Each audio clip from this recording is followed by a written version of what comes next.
27th, and this is a meeting of the Winthrop workshop meeting of the Winthrop Town Council. That is the Winthrop, Washington State Rainy Town Council. David, Push the middle button and. I did. You've got the broken mic.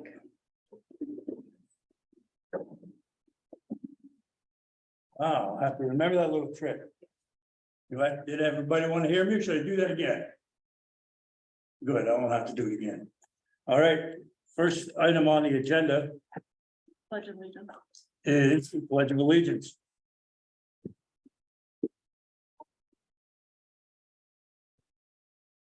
Yeah, I pledge allegiance to the flag of the United States of America, to the republic for which it stands, one nation, under God, indivisible, with liberty and justice for all.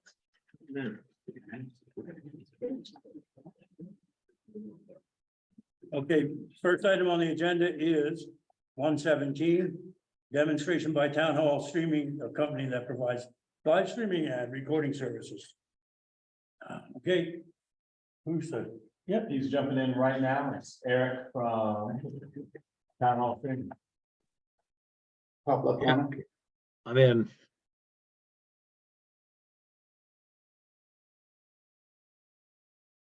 Okay, so Eric, you were on, sir. Oh, okay, great. So I'm, Eric, like I said, Eric with Town Hall Streams. We're based out of York, Maine. We've been providing live video streaming to municipalities since 2008. We have towns and cities on the West Coast down to Maryland, but we're mostly clustered right here in the Northeast. I'm not exactly sure if you guys have any questions or if you wanted what you guys wanted to see. I don't know. Are you seeing? Can I share my screen here? Yes, sir, go ahead. All right.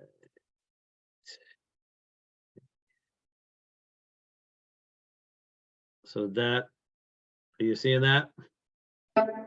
Okay, great. So this is the landing page for our site. Every town will have its own landing page, and it would look, we can just really kind of choose, York, because that's where we're from, right? So this is the landing page for each town. Each town has its own URL, which you can kind of see. So this one is, just ends with York meetings.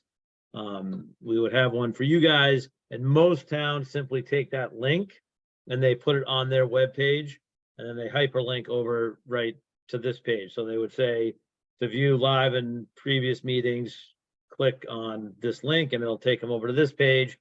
If you want, York has chosen not to, but we can update this image with the town seal or an image of the town building. So this page will show anything that's live, anything that's upcoming, and then it'll list out all the meetings by date in chronological order. So York stores it for 10 years. So they're all the way back to 2013. It's a rolling, it just does rolls. You can sort it by meeting type. So if you want to see all the select board meetings dating all the way back to 2013, you can do it that way. I don't think many people use it that way. They'll just as soon group it by year. So that is really how the public is going to interact with any types of meetings. If it's live, it'll be over in this area here. They can click on it. They'll pull up a screen, and it's going to look, similar to this screen here. Obviously, this is an on-demand meeting. So this is what an on-demand meeting will look like. They can watch it on demand at any time. From the town's perspective, they'll have a login where they'll have to create the events, which is pretty simple to do. We could talk about what we'll do with you guys is we'll install a wide angle camera, probably integrate with the microphone system that you guys currently have. And there'll be an on-off switch in the room. And that's all that's really kind of required once the meeting is set up. You guys turn it on when you're ready. You shut it off when you're either ended or non-public. And then the meeting will live broadcast to your specific page, and then it will record at the same time. And so when the meeting is over, it'll go from this live event area, pretty much within a few seconds to being available for on demand. The back end is the public won't have to ever deal with this, but you would log in and you'll come to a dashboard. Okay, here you have any upcoming events and then a list of recent events. To add an event, so this is what we would suggest you do on a monthly basis. You add all your meetings for the month. Some towns do it for a full year. I find that always causes problems, but it's available if you want. So you just simply click add an event, type in the name. If it's already there, you can pre-fill it. Here's where, right, the sorting of it does, right? So you put it into a folder. You select the date, the start time, the end time. And here's where you're going to choose. You guys only have one video source or video location. This town has a few different ones. They have a mobile unit, a Zoom, an audience view, and a council view. I think you guys are right now just starting off with just sort of a one wide angle camera. And if we ever do, we can broadcast live from Zoom as well. So they would it's probably going to default to the main camera of the conference room. You can call it the meeting room, whatever we want. Here you can create you can upload the agenda. It's simply, it's just going to browse your computer. You can make it private if you want. And then if you wanted to add a password to protect the meeting, you can simply do that. And then I don't really see it because this thing's in my way here. Is it save event? So that's it. And then the meeting is scheduled and it's ready to go, and it'll show up here as an upcoming event. So you'd see the whole month available to you. If you need to make an edit to it, you can just click edit event. It'll take you back to that screen and you can change the start time, the end time. You can add, more meetings. You can add the minutes to it as well. So when people are playing it on demand, they can view the minutes. That's pretty much it. We try to make it as simple as possible to use. I'm the main point of contact. I own the company. I do have a developer that covers for me if I do ever take a vacation, but the town administrators will have my cell phone number in terms of support. I do take support pretty seriously because that's just right. The system will work 99.9% of the time, and the one per time that it doesn't, I'm going to be there for you, or somebody will be, but it's most likely going to be me. And I just find it, mistakes happen, but it's how I handle those mistakes that make us, retain what we've done. There's a few things I could touch on that we're working on. I don't know, this would be like an optional thing, where we will do a full transcription of the meeting, for meeting minutes. And we're getting very close. This is what it's going to look like. So you'll get an email if you want to do it. There's going to be a price per hour of being used. It's a speech to text software. So if you do it, you'll get an email in the morning. It'll look something very similar to this. You can, click on it, play the meeting, and then you can come through in here. And if you need to make an edit, you can make an edit in there.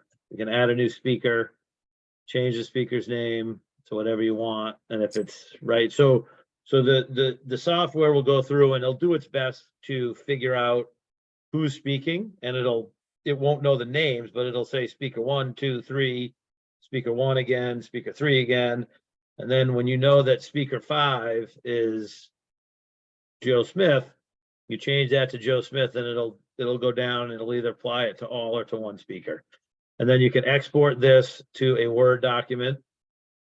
And now you've got your meeting minutes. It also will create a closed caption for on demand. So on the playback for on demand, it'll have a closed caption option. And probably by the end of this year, we'll integrate this with the video playback of the main screen, so that if somebody wanted to, you know, click ahead to that 5 minute, you know, and watch the video from there, they can. So that's really pretty much what we do. We try to make it super simple. I don't know if you guys had any other questions that I can go into something else on.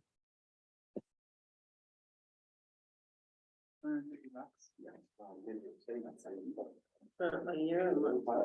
I think I would start right out by asking on the video playback includes the sound playback. Yes. Right, yeah, so yeah, that one, York sometimes, we go back to that. York sometimes doesn't start they'll start the video, but not the audio because they're not quite ready. So I would venture to say that if I skip it forward, there is audio in there.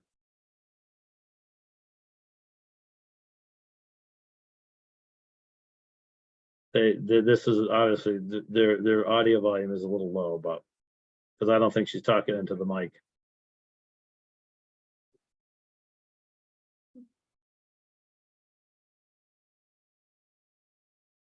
I don't have any questions. I just have one, really. Jim King. Jim. Do you have any questions? How this would work for you?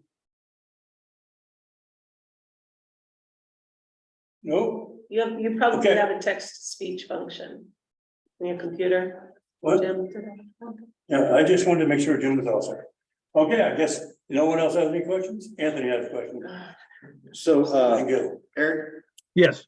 does this interface with Zoom? Is that how it typically works or not necessarily? No, so we do have the ability to live stream from Zoom. So if we do have to go back to sort of a full remote session, right, we can live stream this so that it gets recorded, available for playback, and all sort of, you know, all put within the, you know, the date range there. Some towns will do like a picture in picture where they'll broadcast the, you know, I see you have like, I think that's probably a Meeting Owl. It is. Yeah, you know, where we broadcast that and then the Zoom, and there's a few different ways to do it, but no, Zoom does not need to be used. Okay, so if I heard you correctly, then you would really only need to use Zoom if the meeting were fully remote. Yeah, that would be it. Yeah, and hopefully we're not back there, but yeah, that would be the case. And it's super simple. Once we set it up to live stream the Zoom call. Yeah, and again, just so I'm clear, because I think when I talked to someone from your company previously, they talked about mounting some microphones from the ceiling over the council and potentially over the audience. But what I heard you say is this would plug into our soundboard that we currently have. Well, so we would, so there's a couple options. Yeah, you know, there's benefits and drawbacks to both. We certainly have a lot of where we put ceiling mounted mics into the installation. And the benefit of that is it picks everything up. Right, if somebody's whispering, it kind of probably gets it. If there's people talking in the back, it'll probably get it. The downfall is that it's just not quite as clear as the microphones. You know, the nice thing about having those desk microphones is that it's really clear and concise. The downfall to the microphones is if you lean back and you're not using the microphone, you're gonna probably, the audio is gonna be low like it just was in the York one that we just watched.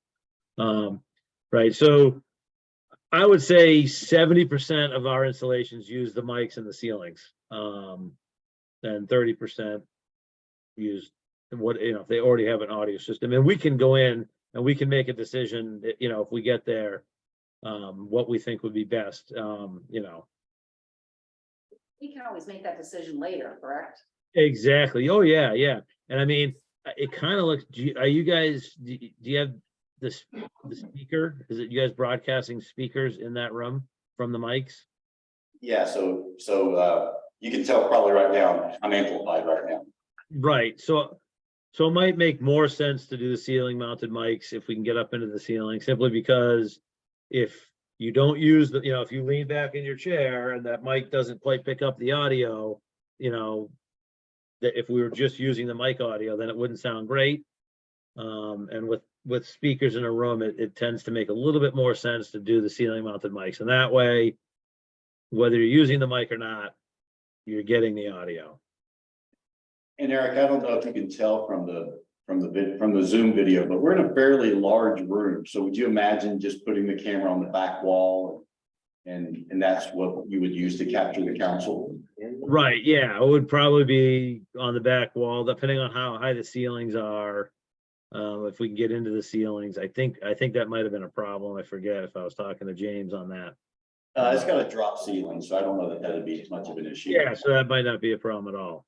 And then one final question. You mentioned about password protecting a meeting on the back end. What would you need that for?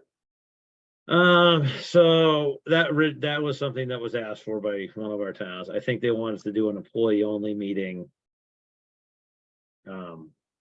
And so they said, is there any way we can password protect it? So I was talking with my developer. He said, we can add that feature. It's not, he's like, it won't take me long to do it. So we added it and I just tend to, I can disable that for you guys if you don't want to use it. I tend to add features that don't cost anything ongoing, like, just to give them away. Like, that's just what I do.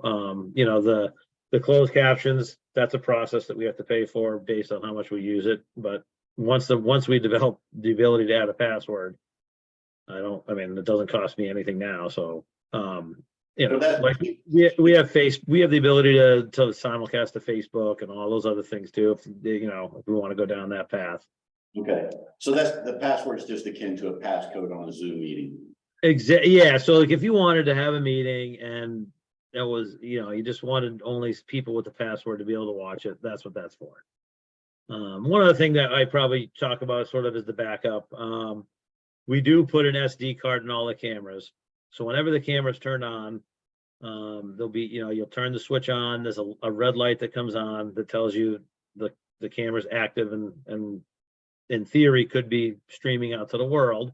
It records everything to an SD card. And just there are a number of reasons why something doesn't make it out to the web, right? And the biggest culprit is somebody forgets to schedule a meeting, and it's usually the towns that schedule the meetings a year in advance. They said, oh, we totally haven't touched this in 6 months and we forgot this was a special meeting. As long as the camera's turned on, the next day I'll say, all right, I'm available, at this time, can we get the camera turned on? I remote in, I get the footage off the SD card and we upload it and we're ready to go. That's generally the biggest use case, is that the meeting someone forgets to schedule the meeting. And then we just grab the footage off the SD card. So as long as that red light is on, you're good. And that red light is meant to let the people a visual for the people in the room to know whatever I say can and will be uploaded and live streamed to the internet. So there's been some moments where people forget that it's on. All set. Okay, I think that Gil was next, please.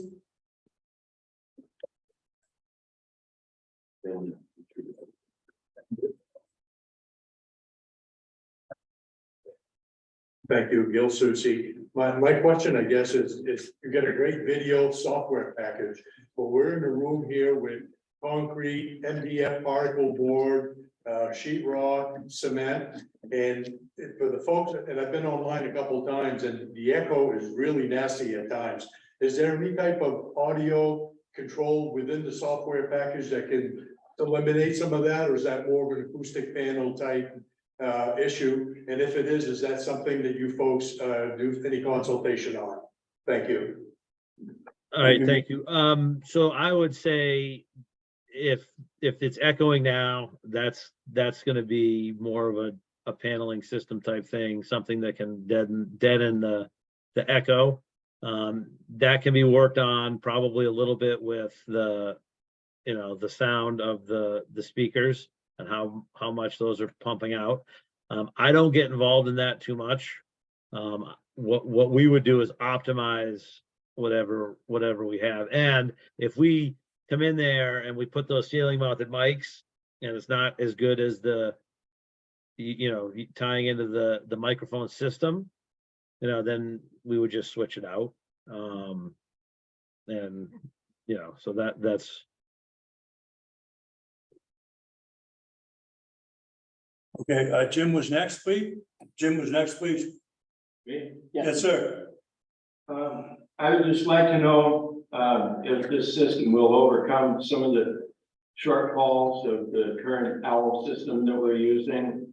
Primarily, I'm concerned about the audio. When you're accessing the meeting remotely, the audio from the OWL is, much less than acceptable. And, especially, I know a lot of it is the room that we have, but it could also be controlled by the system as well. right. I would say that this would sound better than the OWL. I understand that, that's a microphone sitting in the middle of the room. It's really not built for picking up audio outside of like 8 to 10 feet, maybe 12 feet, I think it is. Where we're going to be taking direct feeds from either ceiling mounted microphones or the microphone system there. So I think when the audio comes out of that speaker, it probably sounds okay until it fills the room and starts echoing around. So we're going to be taking it, if we do take it from that mic system directly from, before it starts, echoing around the room there. Then the follow-up is it possible to use the system on a trial basis for a few meetings to see what the end product is, given our facilities and situation? I know. Right. So we would, yeah, we operate on a month-to-month basis. I would, I know that we're going to be working with James's company to, for them to do all the wiring. So that's probably a sunk cost. But if after a month, system isn't for you, I would just ask you to take the camera down, and if we install the microphones and just ship them back, so I don't have to drive back up. I don't need long-term contracts. I have a good product. It's solid. My support's great. If it's not for you, I don't want anyone being mad. I don't want to tie anyone into a contract. I'm happy to get my equipment back and use it at the next spot. So absolutely, there's no long-term commitment on our end. Okay, and I believe David had a question.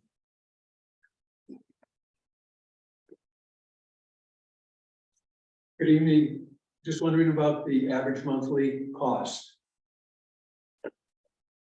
So the cost we worked on, I have to recheck. I think it was $250 per month, and that includes the equipment. So there's no cost for the equipment. The installation, we're working with James on that.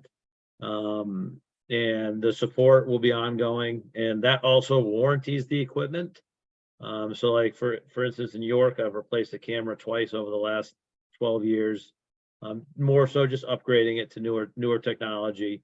But the cameras do have a shelf life. So if in 5 years, we need to upgrade the camera, then we do. There's no cost to the town for that. And then again, support is included. I don't charge extra for that. Even if you were to forget to, schedule a meeting and we needed to schedule download the footage off the SD card and upload, I don't charge for that unless, and I've never done it, but unless you were to call me once a week and be like, hey, we didn't schedule a meeting again, right? Like, then I would say, hey, we got to work something out here since, but if you call me 6, 8, 10 times a year, and there's an error, I don't charge for that. So it would be tough to say that I'd be charging you more than what the monthly rate is, which includes the support, the equipment, 5 years of storage, playback, unlimited meetings, all that good stuff. The only additional cost, like if you wanted to do Facebook, I think that's $25 per month. And that you can add it and stop it as you choose.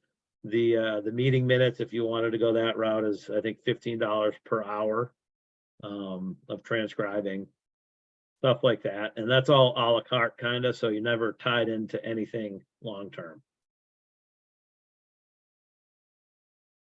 Okay, any of the other citizens have a question? Okay, great, Jim's next.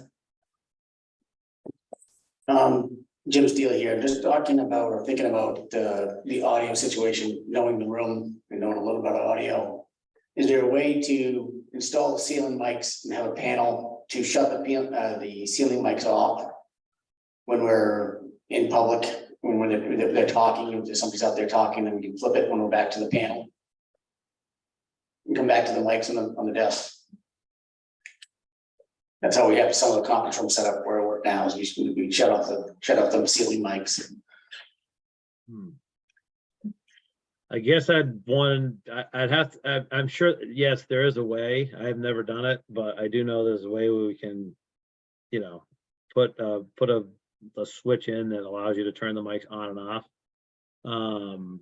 I'd have to get a better understanding, like, why would we want to shut the microphone off? Well, if we've got people in the audience that may be talking and stuff, it wouldn't interrupt with the audio that's currently being discussed amongst the counselors. How sensitive the ceiling mics, because I know they can be pretty sensitive, which can also, again, in our conference room at my work, we can shut them off and just leave the podium up and running for the speaker to speak. Yeah, we could put a switch in to shut them off if that's the route we want to go. That would be, that's just, it's a concept that hasn't ever come up before in all my years of doing this. Podium, You know, that way. You can, it was just a thought, if people Yeah. were wanting to go with a ceiling mic, because if somebody didn't have to get up every time to come there, that they could just stand up. Well, we have And- a remote mic, someone could carry it over. Yeah, that's Yeah, true. if you were to. Yeah, it was yeah. just thought, mostly just thought, if you were installing ceiling mics and you were worried about catching the background music or noise from the audience, there's an ability to shut it off, and I was just wondering, you know, Oh, the okay. experience of it all. I could. I do have one location that I didn't put it in for that reason. It was before this was a very early on installation where we have a switch to shut the mics off, but it was meant to just, when you turn the camera on, you turn the mics on. And then since then we integrated it. So when the camera goes on, the mics go on. So I can do it. Well, If that's what we need. if I could be the curmudgeon in the room, but it's usually me, during the meeting, the way things are arranged currently, at least, you're supposed to come to the podium to speak, and you're not supposed to be having side conversations out, in the audience. So I'm not sure that, you know, we shouldn't be in a position where we need to shut the mics off out there, so we're not disturbed. Really. Right. So yeah, like I said, I guess we can work on that.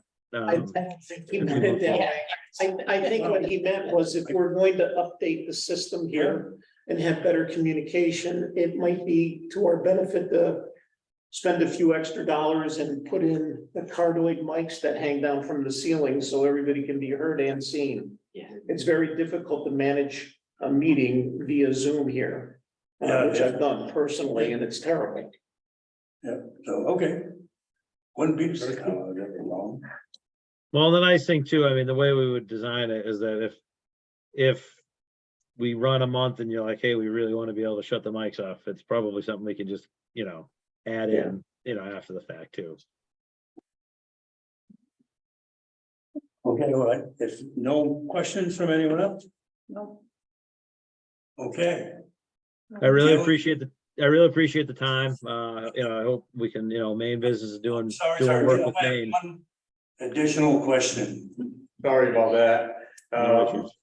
For those of us who've been here for a while, for a year or so, that unit on back, when it comes on, and I guess that goes to the ceiling microphones, is very, very loud. And it carries over. So I'm wondering if ceiling microphones for the audience is not a bad idea, because if it picks up that sound back there, I mean, there are times when we're sitting in the back of the room and we can't hear the council members when they're speaking. So it's a very loud unit. So just caution on that with the ceiling microphone. So thank you. Sorry. Thank you, Bill. Yeah, I would say if you've got a loud air conditioner or fan, stealing mics can pose a problem. Okay, great. If there aren't any more questions from the audience or the council, or comments from the presenter, we'll end this part of the meeting. Yes, so Eric, if you could stop sharing your screen, that'd be, there you go. And thank you very much. Yeah, I really appreciate it, guys. I look forward to hearing from you, and if there's anything else, let me know. Thank you. Thank you. Thank you. Okay, we're gonna move on to town council appointments. And Shannon's got this one covered. So I asked to have this item added. It was brought to my attention that since we voted in a new chair at the May meeting, we have not voted on any new committee appointments since. But I would like to suggest that we keep the appointments that we voted on in January as is. And I am opening that up to discussion if there's any questions or. We have to add Roy to some committee. No, we don't. Have we done that in the past? We did when I first got on. Okay, well, we don't have to, but we Well, we should. the rules of the town council say once a year, and we've never. Right, but he's not, he's a new person. Yeah, they did. the I same get thing- that, but Same thing with me, Linda. Same thing. Okay, I never they got didn't on- do I the- never got on the committee until Alright. January. They probably should have, but. Yep. we've a little glitch in the way things happen here, and we're just trying to resolve it. So I'll let Shannon proceed. Okay, so that would just be my suggestion if there's any other comments or opposition or anything, but are you okay with that, Roy? I don't have a problem with that based on the fact that the appointments committee is gonna be doing the mooring, dealing with the mooring situation, and I can see where there's a potential conflict on my behalf, so at least until that part's over, I have no issue with that being the way we leave it. Okay, yes, and I think that we are gonna discuss that in our next item. So, Yeah, we are. So what that really essentially means is there will only be two people on the appointments committee through the end of the year. That would be Bruce and Shannon. yes, Yes. I was on it. No, we talked about this. It's gonna be Bruce and Shannon. so according to the May meeting, under it, it has the appointed was Bruce as the chair and myself on appointments with Andy. And then Linda was the chair of finance with James and Elizabeth, and we had that voted 7-0. That's under the minutes if you look under the. All right, I'll take your word for it. And then when I became chair, we just didn't. We talked about it, but we didn't ever make a motion to fill in that gap. So we're gonna leave it like it is. It's the most peaceable way to do things. That's okay. It makes it better because I'm available during the day most of the time to come in and sign warrants. Yeah, So good point. during the summer. Good point. Okay, so no one has a problem with that? Okay. All right, Chair will entertain a motion to accept Shannon's presentation. So moved. I'll second. Okay, any discussion? All in favor? Okay, the record show Linda's in favor, Elizabeth is in favor, I'm in favor, Shannon's in favor, Bruce in favor. And Roy and James are in favor. In case you haven't noticed, we're switching the roll call vote. I have a question. Okay, It has nothing really to do with any of that, just as a question in general here, how we're moving forward with. In the workshop, I really didn't know we were voting on anything tonight in the workshop, so. well, it's So just, I just want to have clarification. Yeah, so Jim, what I've done on the agenda is if I thought that there was gonna be a potential vote, you'll notice that this item has consideration, which means that Okay. there'd be voting. And there are other Okay. items, such as item 120, where it just says discussion. Perfect. Yeah. Thank you. okay. All right, so the next one is 119, discussion and consideration of membership of the ad hoc mooring committee. Whoever wishes to go first from the whole council. I'll start. I am referring to the memo that our town manager has supplied. And in the second to last paragraph, it was recommended that each of the council members choose a committee member. So I think personally, I feel that that is the most equitable option, given the different views that we have all expressed regarding the moorings.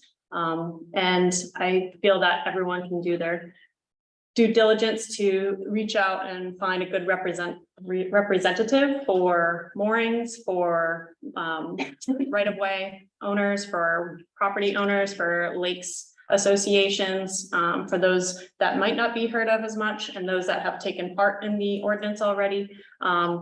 But that would be my recommendation. The second to last, each council member choose someone and we reconvene and with those names. I disagree. Elizabeth? I disagree, because if we do that, we're not doing it in an orderly fashion. We don't know who's talked to whom.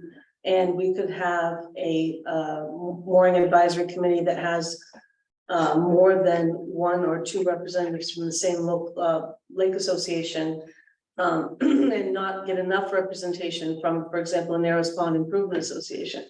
So I think that the committee needs to be chosen from those, as we pointed out in our mooring advisory committee draft. That needs to be centralized so that one person can contact each of those lake associations, so that there's no overlapping or excessive representation of one group over another. Well, unless I got this wrong, I believe that Shannon and Bruce both have still agreed to facilitate the meeting to keep things moving along, and of course, but they won't be voting participants. We're gonna pick a 7-member panel. Well, it says the town council will appoint 2 at-large members. Okay. Well, it should be. No, I was just waiting. I think that it should be really, to avoid any conflict of interest. I think that that committee should be headed up by the town manager, who is volunteered, I don't know, to head the committee. Still has- I think that we also need to reconsider the censure of a couple of our members. So they're active participants in the decision-making process and they're not inhibited from voting because of alleged conflict of interest or that dispersion of doubt in everybody's mind. So it's fair and open. I think that if we're ever gonna get anything done, we're gonna have to forget about all of the accusations in the past and all, I'm agreeing with you. Okay, we're just not gonna get anywhere if we keep that up, okay? We've had some very well considered abstentions, okay, and I appreciate those very much. But in the case of this committee, I think it's time we left all that behind us. Well, that's why we're having an ad hoc committee and it's run by our town manager, who's got the vested interest of the town at heart, as well as all the council members. But the revision was so that it could be reviewed. There can be changes made to it. It can be presented then to town council and then put on a referendum for the 2024 election. Right, we're Let the still, voters decide. yeah, we're still on course that whatever your end product is, and it could very well be just to repeal the whole thing and forget it. Okay, you have that option. Okay, James shaking his head over there.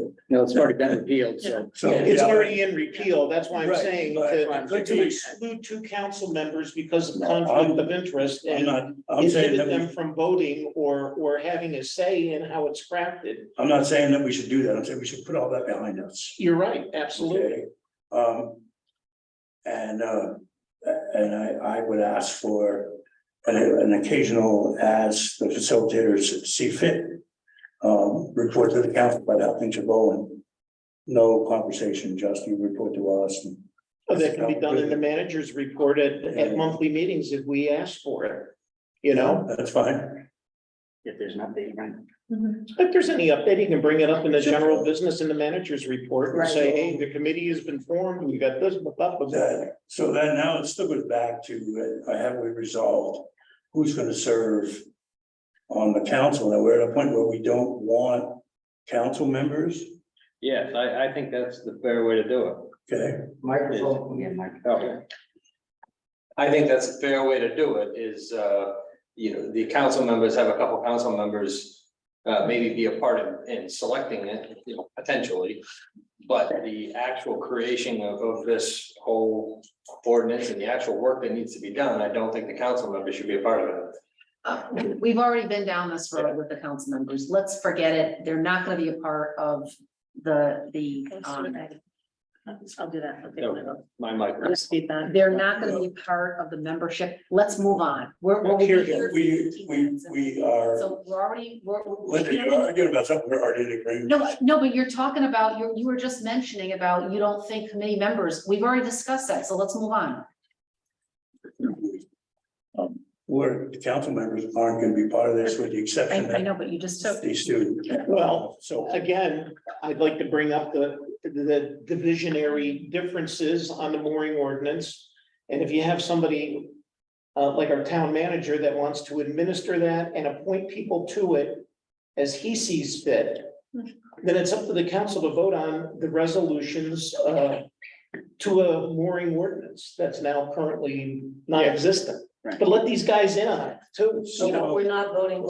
that's why I said reporting every once in a while to the town council. You're gonna have to have people that represent different interests on this group. And the ones that have concerns, the one have concerns on this side, on that side.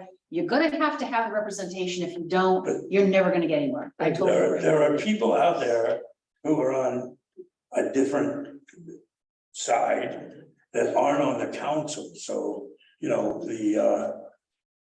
people that don't care for the morning ordinance and people that care for the morning ordinance are out there. So we don't need to involve the council members. We can leave it up to Anthony to fairly pick the members, and that's that. And the only reason I asked to retain our two counselors to facilitate is just to make sure things get moving along. They're not gonna have a vote. Okay, they're just facilitators. So we just wanna make sure we don't come to 2024 and don't have anything done here next year. So, yeah, I'm in the agreement, we need a committee. And I think probably with the discussion, and I'm taking this line, I have a discussion of how we create the committee. I think that's what Shannon's coming in how we put a committee in place. Yep. So just kind of gets back on track and discuss, and I'm in favor, no council members can have, aren't part of the committee. We'll just vote on something, but we'll let the committee present to us if there's a need and purpose of it. Because they may find there's not a need and purpose of it. And if they find a need and purpose of it, then they'll find the guidelines which they want to put it in place. And then they'll present it to us and we either accept it or reject it. And that's how we're gonna move forward with, I think. with Don't this. change it, just accept it. So- Yeah. I think that's gonna be a big piece of this here. So I think right now, we're having a discussion is how do we pick a committee? Who picks the committee and how do we go from there? And I think Shannon's presenting on the table saying, each one of our council members bring somebody to the table and saying, I'd like this person to represent, be on the committee. That or, I'm not saying that, I'm just saying that. Yeah, we have received a couple of people that have shown interest through emails. I know there's some representation through some of the counselors here. And I know that there are more people that through the lakes associations, and I'm sure that there are some right-of-way owners, some property owners, lakefront owners that would love to step forward and take part in this. I think it's a great idea that Anthony oversee it and give us an update at meetings. But if we could all even get a list and then pick somebody off of that list at the next meeting or when we reconvene, then we just go down that list, say this is my person, and then you have a secondary person in case that person's already been chosen, and then you can go down and knock that off. But that would be, I think, the best choice. Okay, point of order though, we have an appointments committee. Okay, which is you and Bruce. Currently, okay? And I just want to go back to our mooring advisory committee draft that we have already in place. So we would need to reword this. Currently, it states that the committee will be comprised of 7 members, which the entire council agreed to that number. One each appointed by Winthrop's 5 lake associations from its membership. Those associations are the Anabescook Lake Improvement Association, Barry Dexter Wilson Ponds Watershed Association, Friends of the Cobbossee Watershed, Marinacook Lake Association, and Narrows Pond Improvement Association. The main wording that needs to be changed here is we had previously put the town council will appoint 2 at-large members. This needs to be reworded to state that the appointments committee will appoint 2 at-large members and that the entire committee will be facilitated by the town manager. So that's a draft. Right, that's what I'm We're saying, well aware that that's a draft. yeah. And we're trying to figure this out, and it doesn't look much like a draft at this point, but that's okay. Jim has a comment. Yeah, I'm just listening to Liz's comment of saying that we voted on 7 members. I don't recall on We a did that vote. last meeting. What I'd have to see the minutes, but I don't recall voting that being 7 members. I think we did. Yeah. Now, we talked about it, but we never voted on it because we never, you guys never talked something in executive session, but it was never discussed with the councils as a whole, because I don't be right over a number, that's all, so. Do people feel, But that's just trying to make sure we stay on point. I mean, if you could have 10 people, that's why, I don't know how many people we want on the council, or in the committee. I'm just, you know, I think I talked to different members. I talked to Anthony, maybe we only have 2 people. I think with the largest representation in the lakes, could we talk about maybe having 1 from each association, but maybe that wasn't gonna be right either. So there was a lot of things bounced around. So I think that's all the understanding of, I like the idea that we only need a couple from the lake associations, from a couple of the largest lakes. And I'm sure they could reach out to other people and have a discussion within them to have, you know, represent all the people in the lakes. And bring forth, but So I think we need to discern between people appointed by the Lake Association to represent the Lake Association and members of the public that may live on the lake. Yeah. Okay, so. Yeah. You know, we want to say, I don't think we're gonna get all 5 lake associations. So let's just say 3 members of lake associations and 3 people at large. But to your point, Andy, 4 I people mean, at large. somebody who's a lake associate is gonna probably, is a property, right? Lives on the lake. I'm a representative of the lake association as well. I'm on, but I'm on property of the lake, because anybody can be part of the lake association, right? So it's, It depends. I don't think they do that on purpose yet. Yeah. well, they do it on Granite, so that's where that's where I represent that. So, I mean, I'm just saying, that's gonna get a different mix of everybody, but I think we need to understand the number we're gonna have and who's gonna represent. We're gonna pull in just a couple from our lake associations, or we're gonna overbear in this whole committee with a bunch of people from lake associations, which I think is wrong. No, I don't. I don't want that. I don't agree with that. can I just offer something? Sure. Ian and Bruce are the appointments committee. Why don't we just solicit, you know, we make it known that this is what we're doing, we're establishing a committee. Ad hoc committee that will be looking at the mooring ordinance. And open it up and let them take some names and come back to the council and with a recommendation. Does anyone have a problem with that? Make that a motion. I keep going. Does everyone vote in today, but I But don't does know. anyone have a problem with that? I don't. have a problem with I that. have no problem. I think that's. I a mean, good do we idea. have to establish how many people we want? Mhm. Do we Right. want 7? Do we want more than that? I mean, Right, I mean, it's.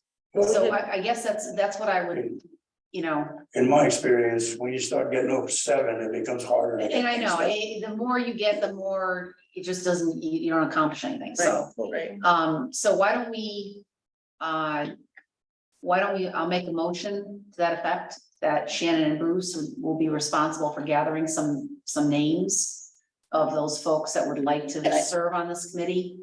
And, then the council will review those names and choose 7 members. Is that, Can we add a little amendment to that? Maybe if we had some people that you want us to recommend, or just so we should go to those people and have them contact them. oh, yeah. I think Everybody that's that probably wants, best. if you want me to just open it up, anybody that It's can fine, yeah. I think submit that's- a name. It's just, but what Linda's doing fits in with the rules of the town council. No, and I get it, we're not gonna find, They're the appointments committee, yeah, so. I don't if disagree we with reach it. out and they choose. We're not they're gonna doing believe their somebody who job. hasn't heard about this, seen it. Well, I someone that takes know, this whole but, you thing, know, so. You know, Everybody's gonna have an opinion on one way or another, so it doesn't really matter. So let's- It's gonna be a let's- committee. let's do that, and if we don't care for the appointments that come up, we can always ask Linda, Shannon and Bruce to go back and pick a couple of, you know, try something a little different, and hopefully that, I think that the 2 of them are pretty experienced, so they'll be fair-minded, and, you know, I don't anticipate that happening. So, what I think that Linda should make a motion, I like Linda. Well, before we make a motion, I would like to suggest also that we change our draft mooring advisory committee guidelines to reflect the statements that we've made here today. So with the draft, what I would anticipate is once you guys have appointed your members, then we'll craft the draft. Give them the Or the charge. charge, Yeah. if you will, The charge. in order to reflect your appointments. Right. I also have one other suggestion just regarding the appointments, and that is, you know, we will publicize the fact that this opportunity is available to the public and have those, I mean, we can even use the appointment form that we currently have. We'll add, you know, more in committee on there, have those come back to staff, and then we'll forward those to Shannon and to Bruce. I think that might be just a more efficient process to have those come into one central place, and then we'll make If sure. they're gonna that they- function as an appointments committee, then they need to use the forms, do everything right, so we don't have to call Yeah. Phil for help. So just, I know that Jim King had expressed an interest, Jim. You had expressed an interest in being on the mooring committee, Jim King. Jim, No, let it go. yes, you had expressed an interest in being on the mooring committee. Yes. I would So- like to- Okay, so that needs to be put in writing, so you'll need to talk to Anthony after the meeting to go about getting that done. If you don't mind, I don't want you to be excluded. You could talk to Bruce or Shannon and they'll work with you too. That's I'm more, talking in terms more, of it the doesn't form. I'm matter. talking about in terms of the form. I understand that. And so for the folks who have already contacted us saying, hey, I might be interested in serving in this, I'll make sure I send them the form so that they can fill out the form and then, Right. and then that'll help. I have some names now, so I can forward them to you as well. Again, it doesn't have to be 7, it can be 8 or 9 people, it's whatever we want. We can reduce You it can, to 7. Right, We can have right. 8 or 9 people. well, that's right. You know, but I mean, the appointments committee should make the appointments as they normally would, Yep, okay? And we can look at them, and if we have anything, we might have to do an executive session, I'm not sure. and those will be public meetings. Those And, appointments committee meetings are public meetings. They always are. Yep, I'm just letting the public know. So, We still okay, want the committee, yeah, they'll be What's that? public. The committee will be public too. Yeah. So Right. I'll be on Yep. my voice. Yep, right, Hey, guys, when you So- don't use your mics. sorry. Okay. It's hard. okay, Okay. all right, yes, sir. We said, Mr. Chairman, properties. I didn't hear anything said tonight about inclusion of any of the mooring group. And I particularly would like to see at least one member of the mooring group considered and appointed. Anybody can Lee, use their Lee, name. we have that in our Yeah. little draft that we have now, so it is being considered. And so is the appointments committee, so that we've already had somebody that's volunteered or asked to be on it, so they're gonna go through the right process and we'll do the whole thing. So everybody's gonna have an opportunity. Yeah. Thanks. Everybody has an opportunity to speak their case. Okay, Everybody has so an opportunity to speak their case. I would really, I feel strongly about keeping this down to 7 members, okay? Yeah. They'll just struggle forever. Yeah. If we get it up to 8 or 9 or 10, okay? But outside of that, I think you have a good idea, and I'd like to hear a motion. I just made one, yeah. I'll second it. Repeat it for the record, please. I make a motion that Shannon and Bruce put together or basically solicit representatives for an ad hoc mooring committee and that they present the council at the next meeting. Actually, is that gonna be too soon? So, No, actually it'd be the week after next, because Yeah. next week's a holiday. well, the next meeting is scheduled for July 10th, so that might be a little quick. We might want to wait until July 24th, just to give people some ample opportunity to Okay. know about it and then to apply. So they will present the recommendations to the council at the July 24th meeting. And yeah, that's it, it's motion. Okay. Okay, is there a second? Yes, second. Okay, let the record show that Jim seconded it, was Linda's motion, any discussion? My only comment is I really would like to see it reduced, kept it around 7 members. Okay, so that we get something, more likely to get something done. Outside of that, My only recommendation is that we keep it loosely based on our mooring advisory committee outline that we had done before for the draft, loosely based. well, we've kind of, Which is our 7 members, which is what you want. Okay, all right, that's not really a motion, but that's a comment. that's a comment. Okay, You're allowed to make All right. comments. then all that are in favor, Linda, Elizabeth? Shannon, Bruce, Jim, Roy, and I am too in favor. Okay. We survived that one. Let's try the next challenge. Discussion of proposed houseboat ordinance. Okay, this is a discussion only. There'll be no vote. Who wants to start off? Well, Go ahead. why don't you let me set the table here? So at the last meeting, As long as you include the primary, it'll be all right. you folks asked that I bring to you a proposed houseboat ordinance, which I did, and just as a reminder, I worked on this when I worked for the town of Belgrade. And just a brief story, so the genesis of this was a call to the Belgrade town office, at which an enterprising soul was looking at opening Airbnbs on the water by, putting houseboats on some of the lakes there. And that raised a whole host of concerns, not the least of which were environmental. And so, like we talked about here tonight, an ad hoc committee was formed, and it was a mooring ordinance, but it was probably misnamed because it deals mostly with houseboats as opposed to moorings. And so we were fortunate to have some folks who were very knowledgeable about watercraft. And so they really struggled at coming up with an ordinance that would really define a houseboat. And you can see, if you turn to, let's see. If you turn to the first page of the ordinance, section 6, the definitions, houseboat is defined as any watercraft has a flat main deck with a beam of 7 feet or greater and has above its main deck a superstructure that contains a head, bathroom, and or a galley, and kitchen, and or sleeping quarters designed or modified for temporary or permanent living. And so the point of this was not to allow people to have these sort of watercraft on the water overnight. Doesn't mean you couldn't have them on the water, but you couldn't have people staying on them overnight, so that there would be no discharge of any sort of waste. And two, there were concerns about having these non-regulated commercial activities on the water. It's not something that the planning board would really have any sort of say over, because it doesn't have anything to do with land use.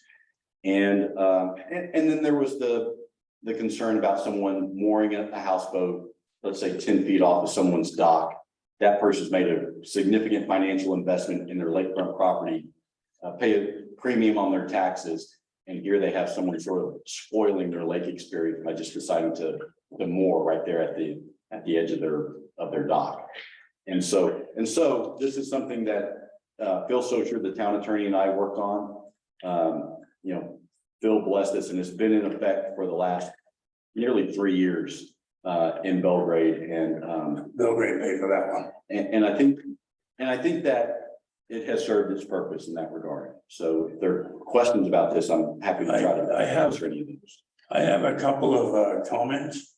The first one is, I'm not sure that I'm ready for the town to pay for a harbor master. We need to find a different way. We already hired a clerk part-time for you or Mark. We're talking about hiring a planner. Okay, and there's a limit to how much money we can spend. Okay. So can I tell you how I skinned that cat previously? Sure. So under state law, the code enforcement officer can be appointed as the harbor master, and so that's what we did. And you're talking about enforcing something that's no more than 200 feet from the shore. So it's not as if you need a boat patrolling. You can see from the shore whether it's not someone's. I don't mean to be sarcastic, but we had that conversation in the past about the mooring ordinance, and everybody jumped up and down and said the code enforcement officer could not be a mooring officer or a harbor master. And I'm very gratified to find out that he can be. According to the town's attorney, Yeah, the code enforcement officer can be appointed as the harbor right, master. that's what I always thought, so that's fine. I like that one. Now, the other problem is the question is, what is a houseboat? Okay. Well, he defined it in the. Yeah, but hear me out, please. Okay, for instance, many new, more modern party barges have sinks. They have a grill mounted on the front, and they have a canvas enclosure that has a head on it. Okay? And it's more than 7 feet wide. I think he was talking though, if you're staying overnight, Right. it's if you're out there during the day and enjoying and having those Well- amenities during the day, you're okay. Well, but that's fine, but you know, if I was with my wife and I said, we ought to anchor up near this island and spend the night. You know, I don't want to be told I can't. I think it's going a little too far. I don't know how to divide that up, okay, but I think, and I understand where you're going with that, Andy, and I understand it, because I think in the state law, I think it allows you to 3 days on any bodies of water. I think there's already a law in you place might be right. that you could stay overnight on a body of water and camp out if you wanted to. I think that the biggest issue is, and I brought this up when we were talking about the mooring ordinance, because when we did originally have that in place, it didn't really address that, and I was talking from a representative from Greenville.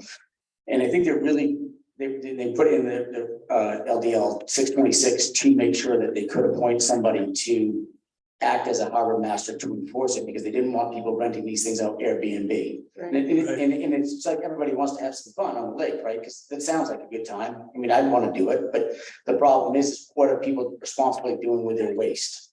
And where you get down to what Anthony said, you get somebody who doesn't go off into a cove where nobody is, and they're right in front of somebody's house. And I mean, you get into that all day long, but I mean, you get in that with ice shacks, you get in that with somebody with everything, but it's courtesy, and we need to make sure somebody is courteous, and not everybody is, so. The other thing too is, one of the things you might want to address in here is the rental of any watercraft, because if you're gonna rent it, that's red flag right there. We rent So- somebody so- tonight. But I'm not paying for a harbor master, No, I so agree. if you want to appoint somebody in town, that's perfectly fine, but I'm not And you paying can't extra Make for it. mistakes, some mistakes. So some of the concerns that you guys have raised is actually addressed in section 7. So let me just read just a short paragraph. It says, this regulation does not prohibit overnight stays on personal watercraft.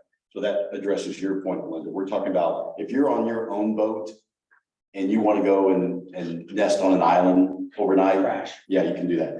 That do not meet this definition, so long as the craft is anchored, moored, or secured within 200 feet of shore or tethered to a dock with the owner's permission and does not impede safe navigation. And the group that worked on this went round and round about this because they didn't want to prohibit people from, like you said, staying overnight on their own boat. So I have a boat, it doesn't meet this definition. If I wanted to sleep overnight on my boat, I could do that because it doesn't meet these sort of definitions. And it's a personal watercraft as opposed to something that has been rented in some sort of commercial exchange. Thank you. All right, I'm good with this. I think it meets what I was thinking that it should meet, Yep, me too. standards, so. I do I have, said it should be, I'm okay with this because I feel that it meets the standards that I was looking for, so. I do have one more suggestion. So, Use your microphone, please. oh, I am, Okay. but I had to look at right over the conversation going on, they got my attention. Guys, boys, at the last one, appeals. We have a zoning board of appeals, it's not very busy. Why would we not, want to refer problems? And after all, remember that we're gonna be probably asking the code enforcement officer to enforce this. And the zoning board of appeals hears appeals from the decision of codes enforcement officer. So we have a zoning board of appeals, it's not all that busy. Why can't we just refer, appeals to the zoning board of appeals? It's a good question. I think I have a good answer. And that is that the zoning board of appeals deals with land uses, and this is not a land use. And so I would say you probably need a body other than the zoning board of appeals in order to address And these sort of. it would have to come to us. I don't anticipate there's gonna, I don't anticipate there's gonna be a lot of these that come to us, so I'm okay with dealing with it. All right, leave it that way.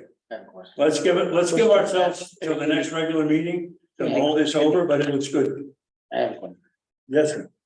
This is for Anthony, and it's more so maybe he can answer it or look into it for us, because there's a lot of being tossed around. So we're talking about a houseboat regulation, so we really don't, I think within that, we just ask who enforces it.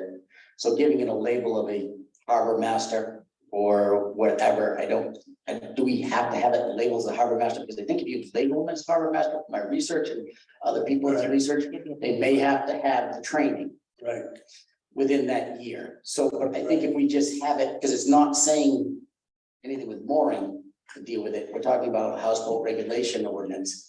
We just have some, who's going to enforce, just say enforcement officer. yeah, who's going to enforce the ordinance? Because I think that's all that's really they're looking for. Because you have an ordinance, you need somebody to enforce it, right? It could be the police chief, right?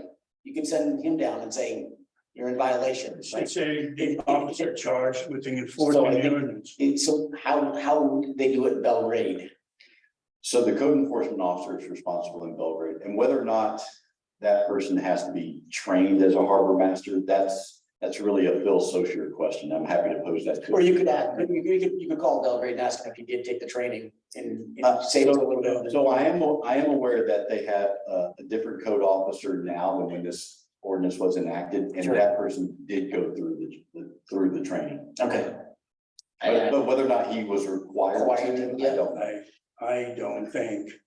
I don't think so either. I'm just trying to make sure we cover all our bases when we appoint somebody to that position, that they're well covered to make citations. I did a lot of research on that through the morning when it's. I really think the fact of the matter is, I think to Linda's point, we're not really gonna see a lot of this on here. We don't see a lot of it now. I mean, we had one, I think, which kind of kicked up a lot of this way back when, it was on back at Sheriff's Island. I think that's not even there anymore. So Let's just that's years replace past. this with the person charged with enforcing the ordinance. Then we can make this decision later. Yeah, We can it's fine. decide, I just wanted to ask the technical question. then we can decide later if we want to put it on Mark or if we want to put it on the police, but that will get this. So, and again, I mean, that's gonna be a Phil Saucier question, because if my memory is serving me correctly, I think we use that term harbor master because that's what Bill felt the law required. So, but we'll ask him. We don't necessarily have to do that. We just, We do want to follow the law. the person charged with enforcing the ordinance.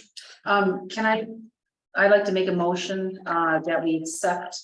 Well, he has to give the final draft first. He has to bring us. the Oh, final that's draft good. Oh, that's first. right, that's right. So what I might recommend, if you both are comfortable with this, and I'll raise those questions with Bill, I'll send it to him for just another review, just out of an abundance of caution.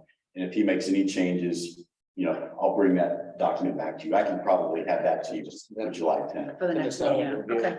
Will you, before you send the draft off to Phil, will you change harbor master out for person charged with enforcing the ordinance? I'm He's gonna talk with gonna Phil. consult with the attorney on that. So, Okay, He's gotta consult with the attorney, it's gotta be legal, so whatever wording is appropriate, he's gonna use it. yeah. All right, Thank you. next item doesn't have until I put my glasses on. Okay. Item 121, discussion of council instructions for proposed ordinance regulating quarries and gravel pits. Okay, comments Comments from this. Boards of gravel pits? Well, I think we have to distinguish between the two. What is the definition of a quarry versus what is the definition of a gravel pit? And I think that, I know by law, we cannot completely eliminate either one of those from our town, because it's against the law to prohibit one business over another. But we need to come up with guidelines as to where they can be located and how far away from residences they need to be, et cetera. Okay, next, So can I ask a follow-up question just for clarity? So when you say where they can be located, Elizabeth, are you talking about specific zones? No, I'm talking about within so many Okay, feet of a residential area or within so many yards of, a housing complex. okay. So, yeah, who's next? Jim, You guys have probably all seen all the emails. Oh, yeah. Discussion about all this and I've read it over. I looked over some of the stuff Anthony sent us and reviewing it. I think it's important to put something in place. I think when Anthony's stating Katie's Cog's position on it. I'm not looking to waste a lot of people's time or money on this thing, but I think it's an important, valuable thing that we need to discuss. I think we need to make sure we don't put it in certain areas in zoning. I mean, we don't need somebody decide, oh, I got the gravel in the downtown Winthrop, I'm gonna stake up down here. So we need to make sure we put it in the right zoning area. So, I mean, I know for a fact, and then from David listening when he read the solar ordinance, we can stiffen the laws up higher than DEP. We can make whatever restrictions we want on this. Yes, we can. And we just want to make sure it's safe for our people in town, no matter where you live, really. But, you know, whether you live on the outskirts of town, you get, you know, a wide open area, you know, we want to make sure that somebody just comes in and just starts digging up and leaves a giant hole there when they're done after they made the money. I just think there's a lot of things that we need to put in place for reclamation, for insurance. There's a lot of things that need to be said to when they apply for a permit, that they need to go through and state clear and concise of what they're going to do and follow through with it. There needs to be a lot of follow-up on it. I don't like the self-policing. I think that's a BS way to do it. I think it needs to be a third party, needs to be involved. The third party needs to be paid by the person who owns the pit, to have somebody come in that's not involved with them, to come in and make sure that they're doing it the appropriate way. And I just think that's important. I mean, I don't know, maybe the code enforcement doesn't have enough time to do it, but if he does, then that party or that person that's applying for the permit needs to have, or we hire that person and they pay for it to go in there. It's non-biased. They go in there and they evaluate it, making sure that everything is done correctly. So the water, the air, and everything is done correctly. So, I'll go last. Does anybody else have?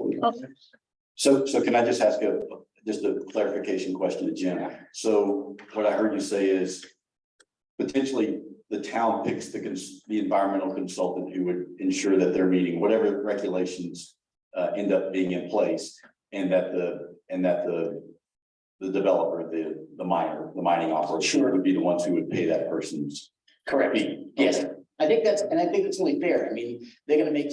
No, I think that is very typical of Yeah, I know. in development to have the town as the regulatory body choose the consultant, so that they're not choosing someone who's in favor of them. well, who's gonna do their bidding. Correct. And then have the consultant actually pay the fee. Yeah, and I think we put them together, the mining and the gravel pit and everything, we just put it under one piece. And then Yeah, it's covered. so when I talked with KB Cog, that's the Kennebec Valley Council of Governments, which offers community planning services. They said that these ordinances, the umbrella under which they fall is mineral extraction. So it could be, Exactly. so it covers Exactly. gravel mining, quarries.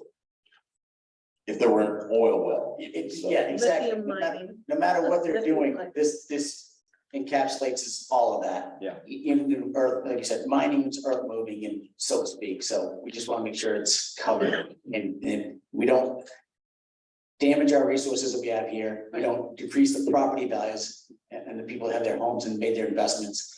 And, you know, damage their wells or anything like that. I mean, when it comes to the mining and extraction, you're talking about blasting, drilling, there's, you know, all kinds of different ways to do this, right? But we want to make sure we do it the right way, make sure somebody is doing it the right way. And I think there should be a spot for some reclamation. We did that for the solar. I mean, I can probably tell you there's a dozen pits in this town that have been dug up and then left. Yep. And have been stripped. And I know where all all of them are, but nobody ever went back to check up on them to make sure they were reclaimed and put back so nature could reclaim itself. So they're just sitting there as nothing, Right. and that needs to stop. I So- completely agree. I just want to add one more thing. We also need to include in it the ban of the use of chemicals for extraction. Because in some mining that people do, they use chemicals to extract finer minerals, finer metals. And we don't want that anywhere near our lakes or our groundwater. Where do you want to use those Processing, yes, whatever. All right, so, Roy, you're unusually quiet tonight. Just thinking. One of the things that I have been this raised my concern on this whole quarrying thing. A couple of things. One is the enforcement of it. We need to clearly define who is going to enforce it, what the parameters are going to be that they're going to look at, and what the what sort of laws and regulations and fines and all that stuff. That they're gonna go by and when it should be done. And we need to make sure that it gets done, make sure it gets monitored appropriately and not overlooked. Okay. In time. My concern is not only environmentally, but also from a traffic and logistics standpoint. You're talking about additional heavy truck traffic on a road that is really not designed for that, from a load limit standpoint. You're also talking about additional taxes, or not taxes, but taxing police and fire EMS because your accident rates are going to increase in the area where you have trucks entering or egressing 202, which is about the only line to leave. I think that's a serious concern. It was brought up very poignantly at one of our meetings by one of the taxpayers in the area that you've got several nursing homes in that area, and to have Jake breaks going on down the road or somebody trying to sleep or convalesce, it's not good. I mean, I wish there was something we could do to ban it completely, but I guess we can't, but we can't make it easy. Okay, Shannon. I was kind of over here taking notes, going back to the reason as to why we're having this conversation. Basically that the planning board, I think, needs guidance from the town council, and that's what we're aiming to do right now. And then I also understand that we've received a potential contract with KB Cog, and we're trying to decide on how we want to move forward. I know we've received some emails from some residents I'm looking forward to hearing from as far as what they have to say regarding the quarry. And I know that the question was originally raised to assess the effects on health, the roads and the environment. So I'm primarily looking at those things, but then I also understand that since we've received those emails from the residents, it's mostly looking at the processes of the application itself. And then also the definition of the rural zones and how we look at our zoning. So it'll also tie into my questions as far as the comprehensive planning. I know in the last planning update or last actual plan that we had through the state approved for 2010, they did have a draft of an updated rural zone for the town, and just looking at that and understanding what we want our zone, like how we might define our zones, especially in a rural zone where it's expected to have a lower density commercial and potential residential, but looking into that, I think overall, I'm looking forward to hearing what our residents have to say. And I think that we need to be careful about the zoning issue. If the code enforcement, and I haven't paid strict attention to this, but if Mark, our code enforcement officer, had decided that it was legal in the zone it was proposed in, and then we changed the rules, we'll probably get sued. Okay, once the application is in, you can't change the rules. That's taking. All right, so Shannon has a good idea, but it's not something that probably wouldn't be able to have it affect the current issue. Okay. I'll finish up and I'll give it to you. Yeah. I would like to see this go back to the planning board. And I'm not in favor of just dumping almost $4,000 on KB Cog.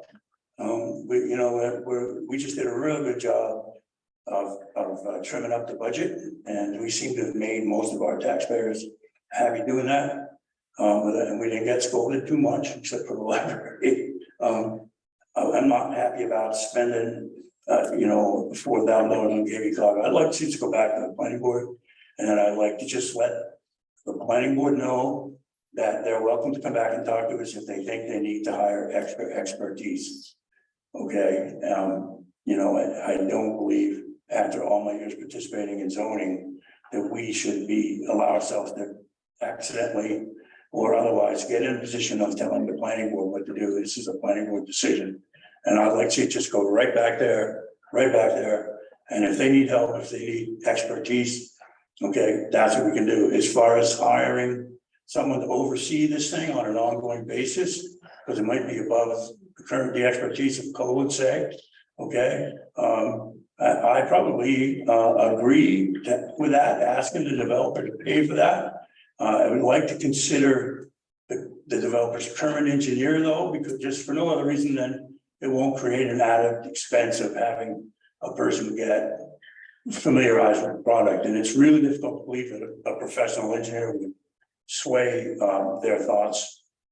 You know, just because they used to work for the Milton, now they work for the town. You know, they're just gonna give us the facts. So you hope. So who's next? I think Roy and then A couple of things. I disagree on the third party. I think it definitely, I'm with Jim. I think it definitely should be a third party. Outfit that comes in and oversees it, potentially fairly regularly in the beginning. And maybe other, I mean, there are other people that would come in, M. Shaw, you know, some other people coming in doing normal checkups. And potentially, you know, once shown that the rules and regulations are gonna be followed, it doesn't necessarily have to be as often. You can relieve some of the burden at that point. yeah, I'm fine with that. I don't, you know, third party. The other thing It's is cleaner. you know, the comments on the zoning and the conflicts. I believe, you know, I've been here most of the conversations that we've had regarding this, you know, in the last 6 months. I think that we've asked some pretty clear questions. There have been some pretty clear questions asked regarding zoning, regarding enforcement, regarding a lot of the stuff, and they've been completely sidestepped and nobody knows the answer to them. And I think that we need, you know, as far as the zoning, was it accepted? Was the permit even accepted? That was a question that was asked, and it was not answered a yes or no. I think that, you know, going back and revisiting some of those things and getting the straight answers is gonna help clarify what, you know, which, you know, your zoning questions. Well, David is here. I don't know if he's prepared to answer those questions, or if he wants to have a conversation with Mark first. You know what, Andy, can I just make a suggestion? This isn't facilitating, we need to go from council to council. Or, I mean, it's not just, you know, answering whatever, I get that, but, I mean. Well, It's not a discussion, it's not an open. We would finish our discussion and then see if David had comments, that's all. So, I had one more. two more hands up. So, your concern on the, not paying KV cog, I understand, you know, the expense, however. KV cog has access to, you know, some of the ordinances that have been with other towns. I think that's a valuable piece of information that can potentially save a lot of money. How much time is gonna be put into this and arguments and all that back and forth for the $4,000 to cover the expense. And also, some of this here, you know, potentially could be put on the next item on the agenda, the planner. I mean, the planner is somebody that we've been sold to us as somebody that's gonna come in and help assist with a lot of the ordinance development. And I mean, that was one thing specifically talked about. Zoning, you know, getting all that, all those individual pieces back up to current and up to code, up to par or whatever. Specifically regarding permits. So I'm thinking, we just listened to everybody talk in the zoning. And I know a lot of you probably know the area where this is proposed. But there's a ton of water and tributaries in that area. Yeah. And they're all sloping and they're all, you know, going downhill. And right now, and I'd say they're within 50 yards, maybe 50 feet. I don't know, they're pretty darn close right now where they're currently digging. It doesn't take much and there's nothing there to hold it back. So to me, it's where we're allowing people to dig too close to these waterways and the opportunities for something to get polluted or one mishap. And it just turns things so far upside down. So, I mean, That's why I'm saying, I like an ordinance. I think an ordinance in place for putting something, so we have setbacks. And if the setback is only 50 yards from DEP, we make it 150 yards. I mean, it's something just for us and our sanity, for our townspeople to say, we're gonna keep the place safe. This is where we live, this is where we play, it's where we grow up. Well, I will say this, and I'll recognize Elizabeth. I grew up in another place and time, okay? And the creek the stream that my uncle boated in, and we still managed to fish in, is now a concrete sluiceway. And the reason is because development with the land was overdeveloped, and there were no regulations. Waterways were allowed to be diverted into sewers, and eventually the thing dried up into a mud hole, and they would have occasional floods. But slowly but surely, residents filled in the banks, couldn't handle the flood water, so now it's a concrete sluiceway, it's useless to no one. Okay, so you're not gonna get a lot of argument, but from me about carefully regulating this, you're not gonna get any action. Just how we go about it. I'm real concerned about telling the planning board what to do. It's just not. Not trying to tell them, just trying to. Okay. An ordinance. I get that. So, It is our job to give guidance. well, And per Jim's point, I agree with, I mean, this says discussion of council instructions for proposed ordinance. right. So we And want to be, so we're discussing the Should have proposed been ordinance, so. Like to Jim's point, there's in the past with sand pits and things like that, there's been no remediation, there's been no reformation of the land, there's been no grazing or sloping, because a lot of times. The old gravel pits would dig right up to the property, the other property owner's boundaries. And I know this because this happened to us in Belgrade, when I lived in Belgrade. And the person next to us dug right up to within 10 feet of our property. And that allowed no way for him to slope those pits so that they could be reclaimed by nature, as you stated. And do we have a hand on the board? What? No, I've had my hand up for a while. He All right, hasn't all recognized. right, all right, you're let me next. I just, let me promise. just finish this up. So, so regarding the setback, we already have a 20-foot setback for building. But I think, like to Jim's point and to Roy's point, with regards to setbacks for digging and quarrying, that has to be much greater to prevent the runoff into waterways. And the waterways also need to be defined as something as people might not think of as a swamp. A swamp is a vital piece of our environmental waterway. That's where things are born and grow and feed other waterways. So we need to make sure that the swamps are protected. They're already protected under DEP, so I don't know how anybody gets past that. But go ahead, Linda. I just want to do two things. One is a point of order. When people are talking, the chair should not respond to everybody that's talking. The chair should go from one person to the next. It's a very different role. You want to respond after, you have comments after, that's different. So I would just, point of order, when you're recognizing people, it's not recognizing them, they speak, and then you respond.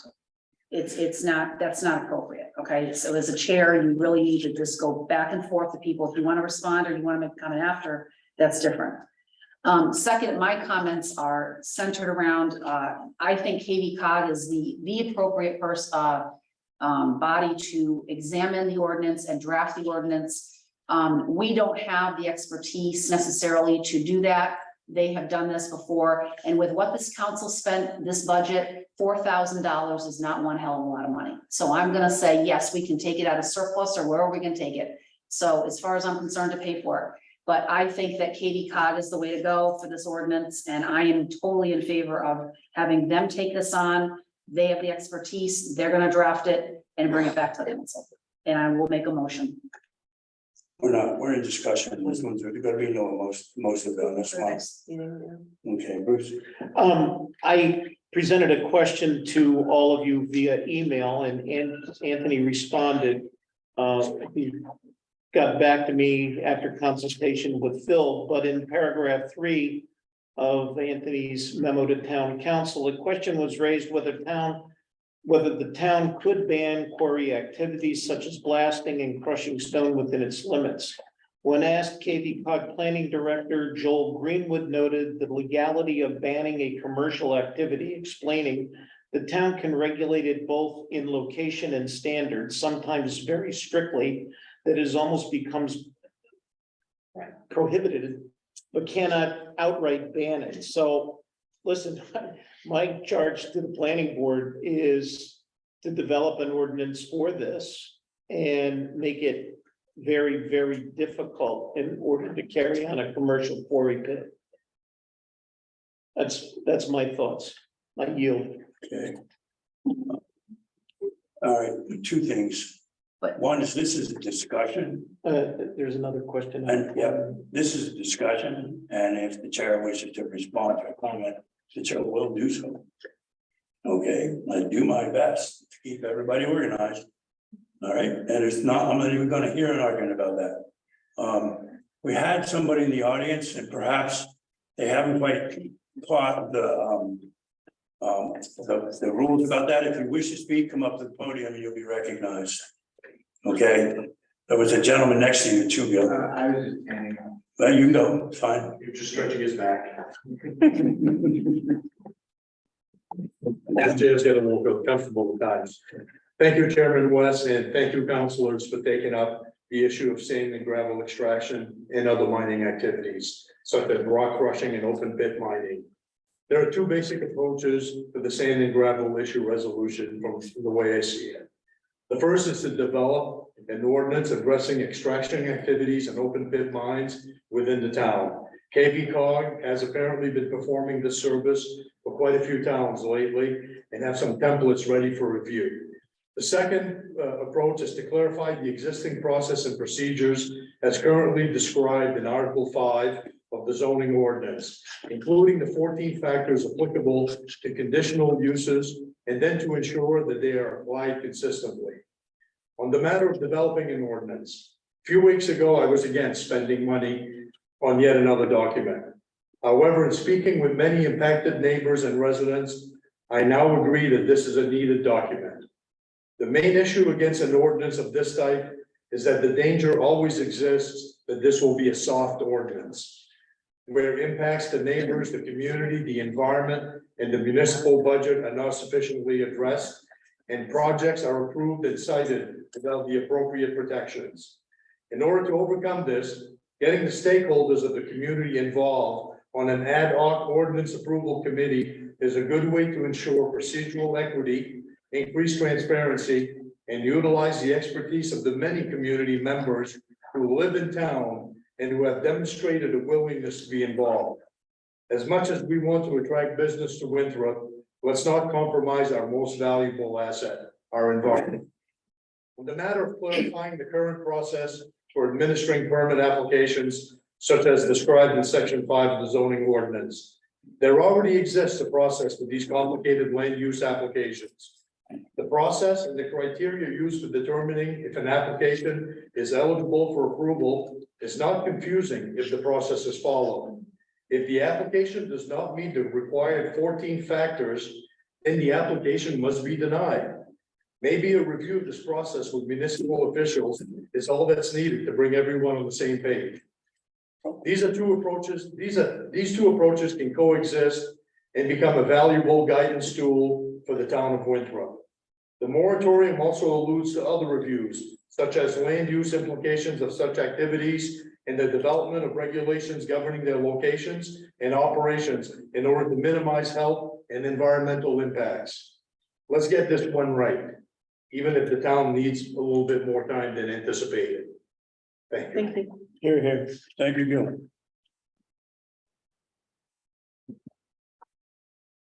And do you want to go, or you mind if I ask if anybody else out in the audience?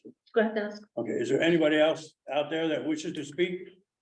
The normal rules to come up to the podium, then I'll know, but we're gonna just get so with it now. Hey, good evening, Stephen McDermott, resident of Winthrop. I've emailed a couple of you, just really want to highlight the importance of community stakeholder engagement throughout this process for several months, beginning in September of 2022. Community members effectively and consistently engage the planning board and town council through a public stakeholder engagement process that was followed by rigid rules of public comment. This is an opportunity to seek their input through a more broad, consistent, and open forum for those community members who are most impacted and whose futures are most directly going to be continue to be impacted by this type of development in one section of town, but whose development would have broad implications across our community.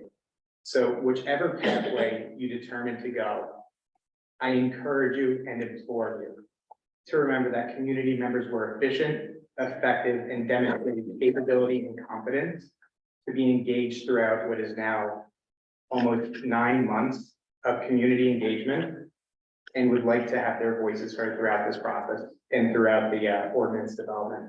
Thank you much. Happy to answer any questions.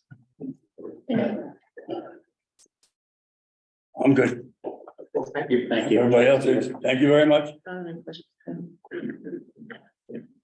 Hi, I'm Jamie Wolf. I'm on the planning board. I don't know if any of my planning board co-members agree with me or not, but I do think it's a waste of money to spend almost $4,000. We just did a really in-depth, very long talked out ordinance for the solar companies coming in. I think that we were very concerned. We listened to people that showed up, which really wasn't many people, surprisingly. But we had many conversations. We went back and forth. We tried to think of every little possible thing that we could. And I think that the board can do it without assistance from an outside party. And I think that it also compromises the idea of what a planning board is supposed to be. I feel like it's politicizing it. I feel like you have a lot of people on there that have been on the board for years.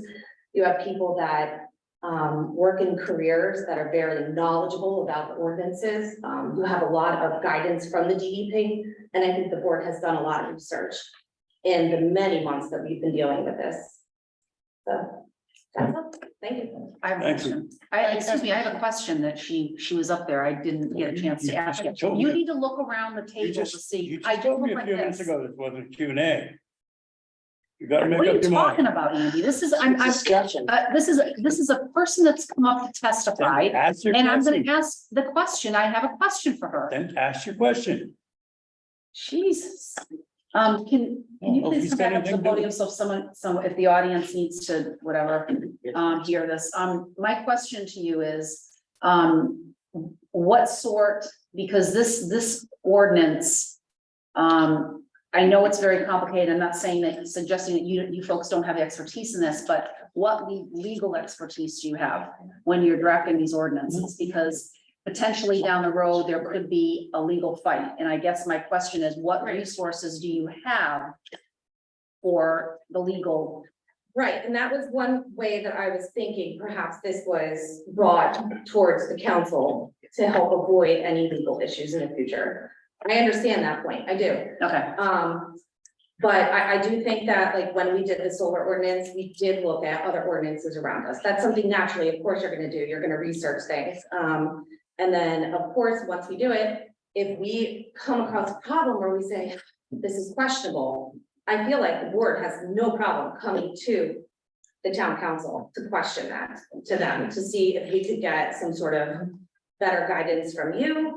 And then, of course, it wouldn't be passed until you guys would pass it, until the ordinance was actually drafted and put together, which will take longer than what the moratorium is set to end at this point. I think there might have to be some sort of extension, just to be honest, with Right. conversations and public comment, which of course would be allowed, I would assume, from our chair. See, That's always done. one of the things that I'm looking at is protecting the town down the road, and some ordinances are easier than others. And I would not have the expertise to answer those questions and to make sure that this ordinance legally, So, you know. but I don't see what the difference is with any other ordinance that the planning board has done. And I've only actually done one. I haven't been on the board for that very long, to be honest, but I know that our chair has, multiple other members have passed multiple ordinances. So I just worry about politicizing it, and I think that I entrust in the intelligence of the members on the board, and it's not taking offense, because I think I understand why it was brought forward,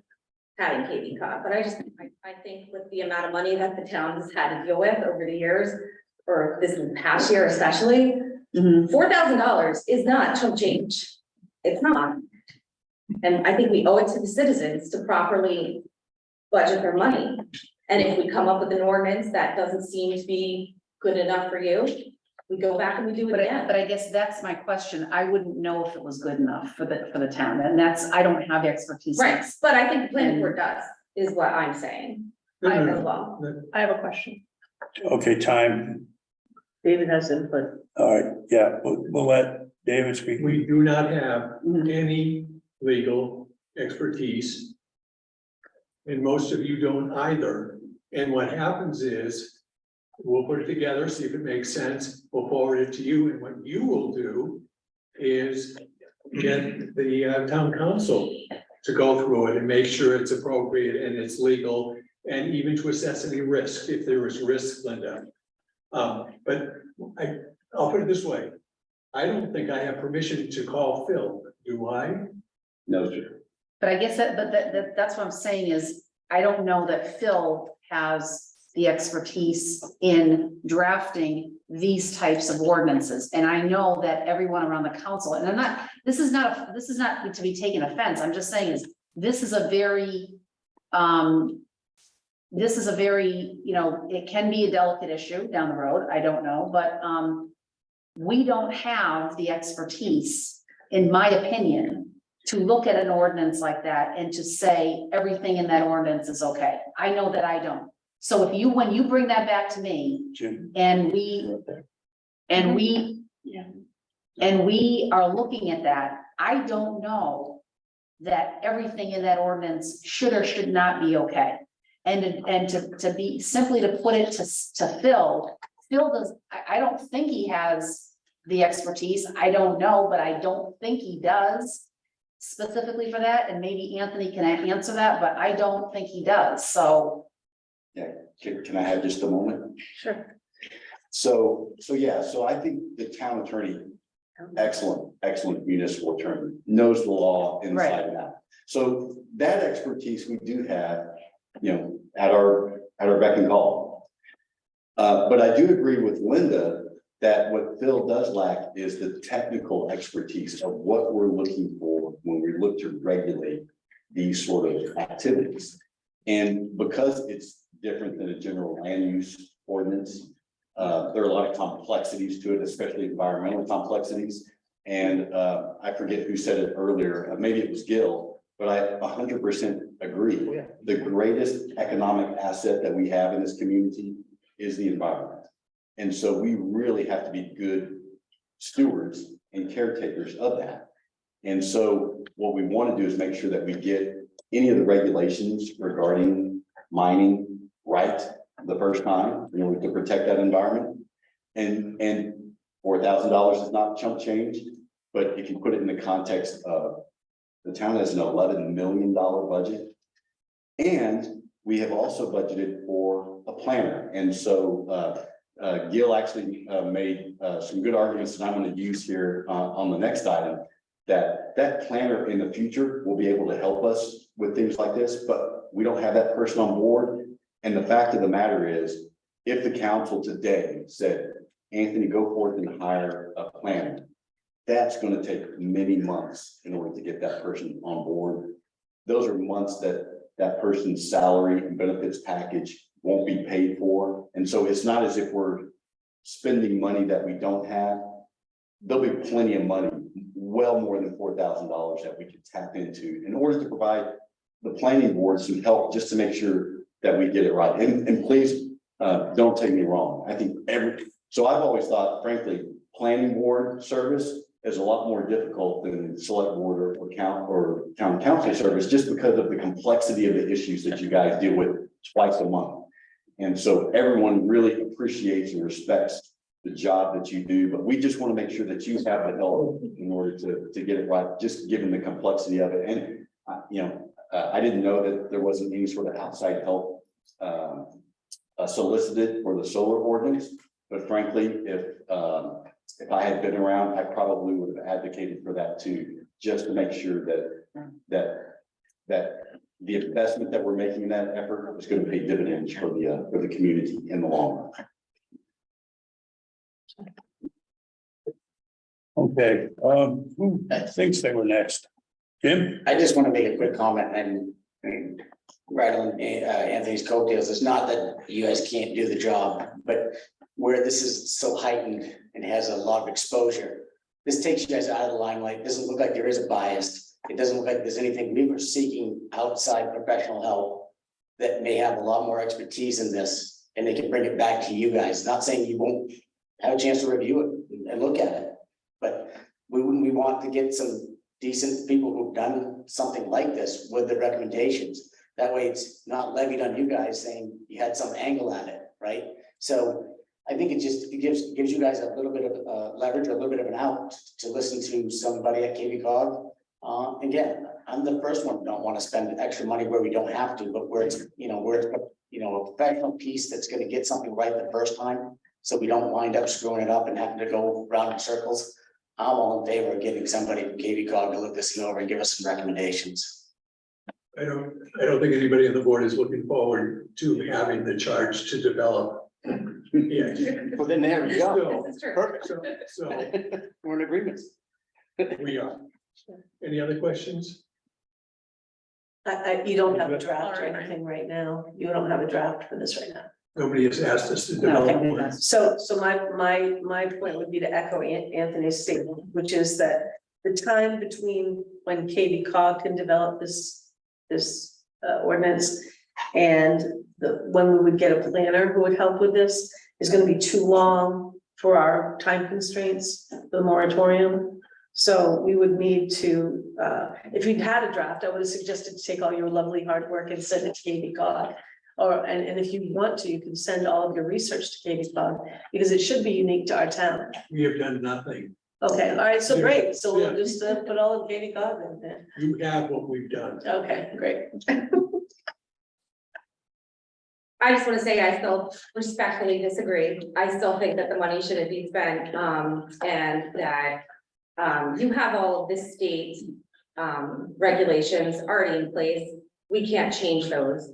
Those will supersede anything that we say or do anyway. So I think a lot of it would be within that area. I just don't think that's not what I thought local government was supposed to become politicized. To me, in my head, that's what it becomes. Worrying about lawsuits, worrying about this, worrying about that, instead of the group of citizens who were appointed to the planning board to come up with ordinances without outside information, only listening to the other citizens in the town that want to talk, and listening to state regulations as well, and coming up with what we come up with, like we've done with every other ordinance. I just don't like that it's being worried about, in a sense, that everybody thinks you're gonna get sued, this will happen down the line. Nobody ever cared before. And that's, I don't think, what a planning board is supposed to be in local government. I understand attorneys giving advice at the end saying, oh yeah, you can't put that in there. Great, but that's kind of, yeah. Okay. Thank you, Jamie. Thank you. Okay, I have a question, one more just thing. before I So, one more thing, given that, so according to the zoning ordinance, Article 5 administration, there's a 35-day window from the point of application to a response, whether it's yes, no, or yes with conditions. So at the time it was submitted from September 25th, I believe, up until the time of the moratorium was established. That was roughly maybe around 200 days. So what would you recommend? What was the issue with that we need to? They didn't provide the information that we asked for. When they actually applied, if I'm not incorrect, they just came with a query about it. It wasn't actually anything even, I don't even think the state has looked at it or passed. Am I correct in saying that? The first meeting, they provided a site plan. Yeah, that was their application. That was it? Yeah. Okay. And So- continually along the way. Have they actually submitted an application? Yes, What was the date of that? we've gotten a couple of different submissions from them responding to our concerns for missing information. How about the date of the actual application? No clue. I don't know. And there's an important distinction to make, is it has to be a complete application. Okay. So if the board found that it was an incomplete application, and then the moratorium was enacted before they got a complete application, then it would fall within the bounds of the moratorium. Did they complete the application? Did they provide everything you asked? Or have they completed the application as of this date that you're aware of? I believe when we left off, there were still things that we asked for that we did not get. Let me back up. There are two applications. One was for quarry. One was for the sand pit mineral things, okay? The quarry one, they haven't returned, with additional information because they wanted to get the sand pit going again, I should say. So the subsequent visits that we've seen from them, which has been a couple, has all been on the sand quarry, getting that going. So do we have a complete application for either of them? Sand pit, yes. And what was the date of that? I don't know, Roy. I'm just curious. I mean, these are important Yeah. pieces of information. I'm curious. We have an opening alternate for planning board, Roy. I'm not sure you can serve there as well as planning board, but if you're interested, please let us know. I don't know the date, Roy. If I knew it, I would tell you. I don't know. Yeah, we can just ask the question. These are the questions that have been asked by the town council. Excuse me, Roy. You're grilling. Okay. The planning board people, Just, they weren't prepared to answer questions here tonight. Okay. Okay, and I'm sure, quite sure, that if David knew just say no. that he was gonna be asked these questions, he would be prepared, but he's not. Okay. It's not really fair. And right now it's moved because, we can't proceed anyways, okay? And then Shannon's been patiently waiting. I was just gonna say, thank you for coming forward with the statements and comments and we are at this point, given the amount of time and attention that's been given to this. And so we are just seeking different avenues right now and engaging in a discussion, but thank you very much. Thank you, everybody. Thank you. Thank you both. On behalf of the board, KB Cog would be wonderful. Thank you. Okay, all right, I think y'all. yeah. You had something to say? Thank you for waiting. No problem. It's very interesting to hear the discussion amongst the two members of the planning board, and that will be my first question, is like, what are the needs of the planning board? Because I think they are the first responsible party to basically come up with a new ordinance. And that's basically, I think, what the moratorium actually says. So I think they should decide whether we hire an outside firm or not. I mean, that's my, the other thing, when I quickly looked at the organization's memo, I mean, I didn't see any ordinance had to do with mining, so I'm not sure what their knowledge about everything is. I'm probably pretty sure there's other mining ordinances around the towns in Maine, so I think they probably have templates that they can work with. My concern is really like when we hire a consulting firm or anybody outside, that they come back with a plan and that we all hide in behind that plan, like, oh, they said we should do this, so therefore we're gonna accept it. And I am just wondering, like, what is the process when they come back with their Recommendation. with their proposal, ordinance? What is the input there, or do we have a chance to amend it, to make it tighter, to make it more applicable? Yes. So, yeah. Let's just assume the scenario, the planning board chooses to hire KB Cog. Yep. Okay, the planning board works with KB Cog, comes up with a product, recommends an ordinance, presents it to us. Okay, we have a lot of choices. We can amend it, we can send it back to them for amendment, or we can pass it. Or we could say, we have questions about this, we need to consult. We want to see who Who helped gets you? to review, the planning board or you guys? So They have to bring it to us. yeah, so can I answer that? So just to clarify sort of what KB Cog's role is, they're our partner in this situation. So they don't bring us a document and say, here it is. Okay. And so I have seen them work multiple times with planning boards. And it's a give and take situation. Okay, what do you need? Okay, here's some options for doing that. You want to work it this way, you want to work it that way. And so it's a lot of give and take. It's Collaborative. It's very collaborative and they're very professional about it too. So they don't have any ego or anything at stake in this. They're just trying to provide a service. So I think, and I don't know, David, has the planning board ever collaborated with KV Cog on an ordinance before? No. Okay, so I think what the planning board will likely find is they are a really good partner to work with. And I've met their planners, very professional, and they're not my way or the highway type of folks. And so what happens is they work with the planning board, craft an ordinance. They bring that ordinance to the council, and the council sort of decides, yeah, we like this, we don't like that. You know, we may want to change this, we may want to change that. And of course, all throughout the process, then there are opportunities for the public to weigh in as well and have public hearings before. Oh, yes, sir, absolutely. That was my other concern.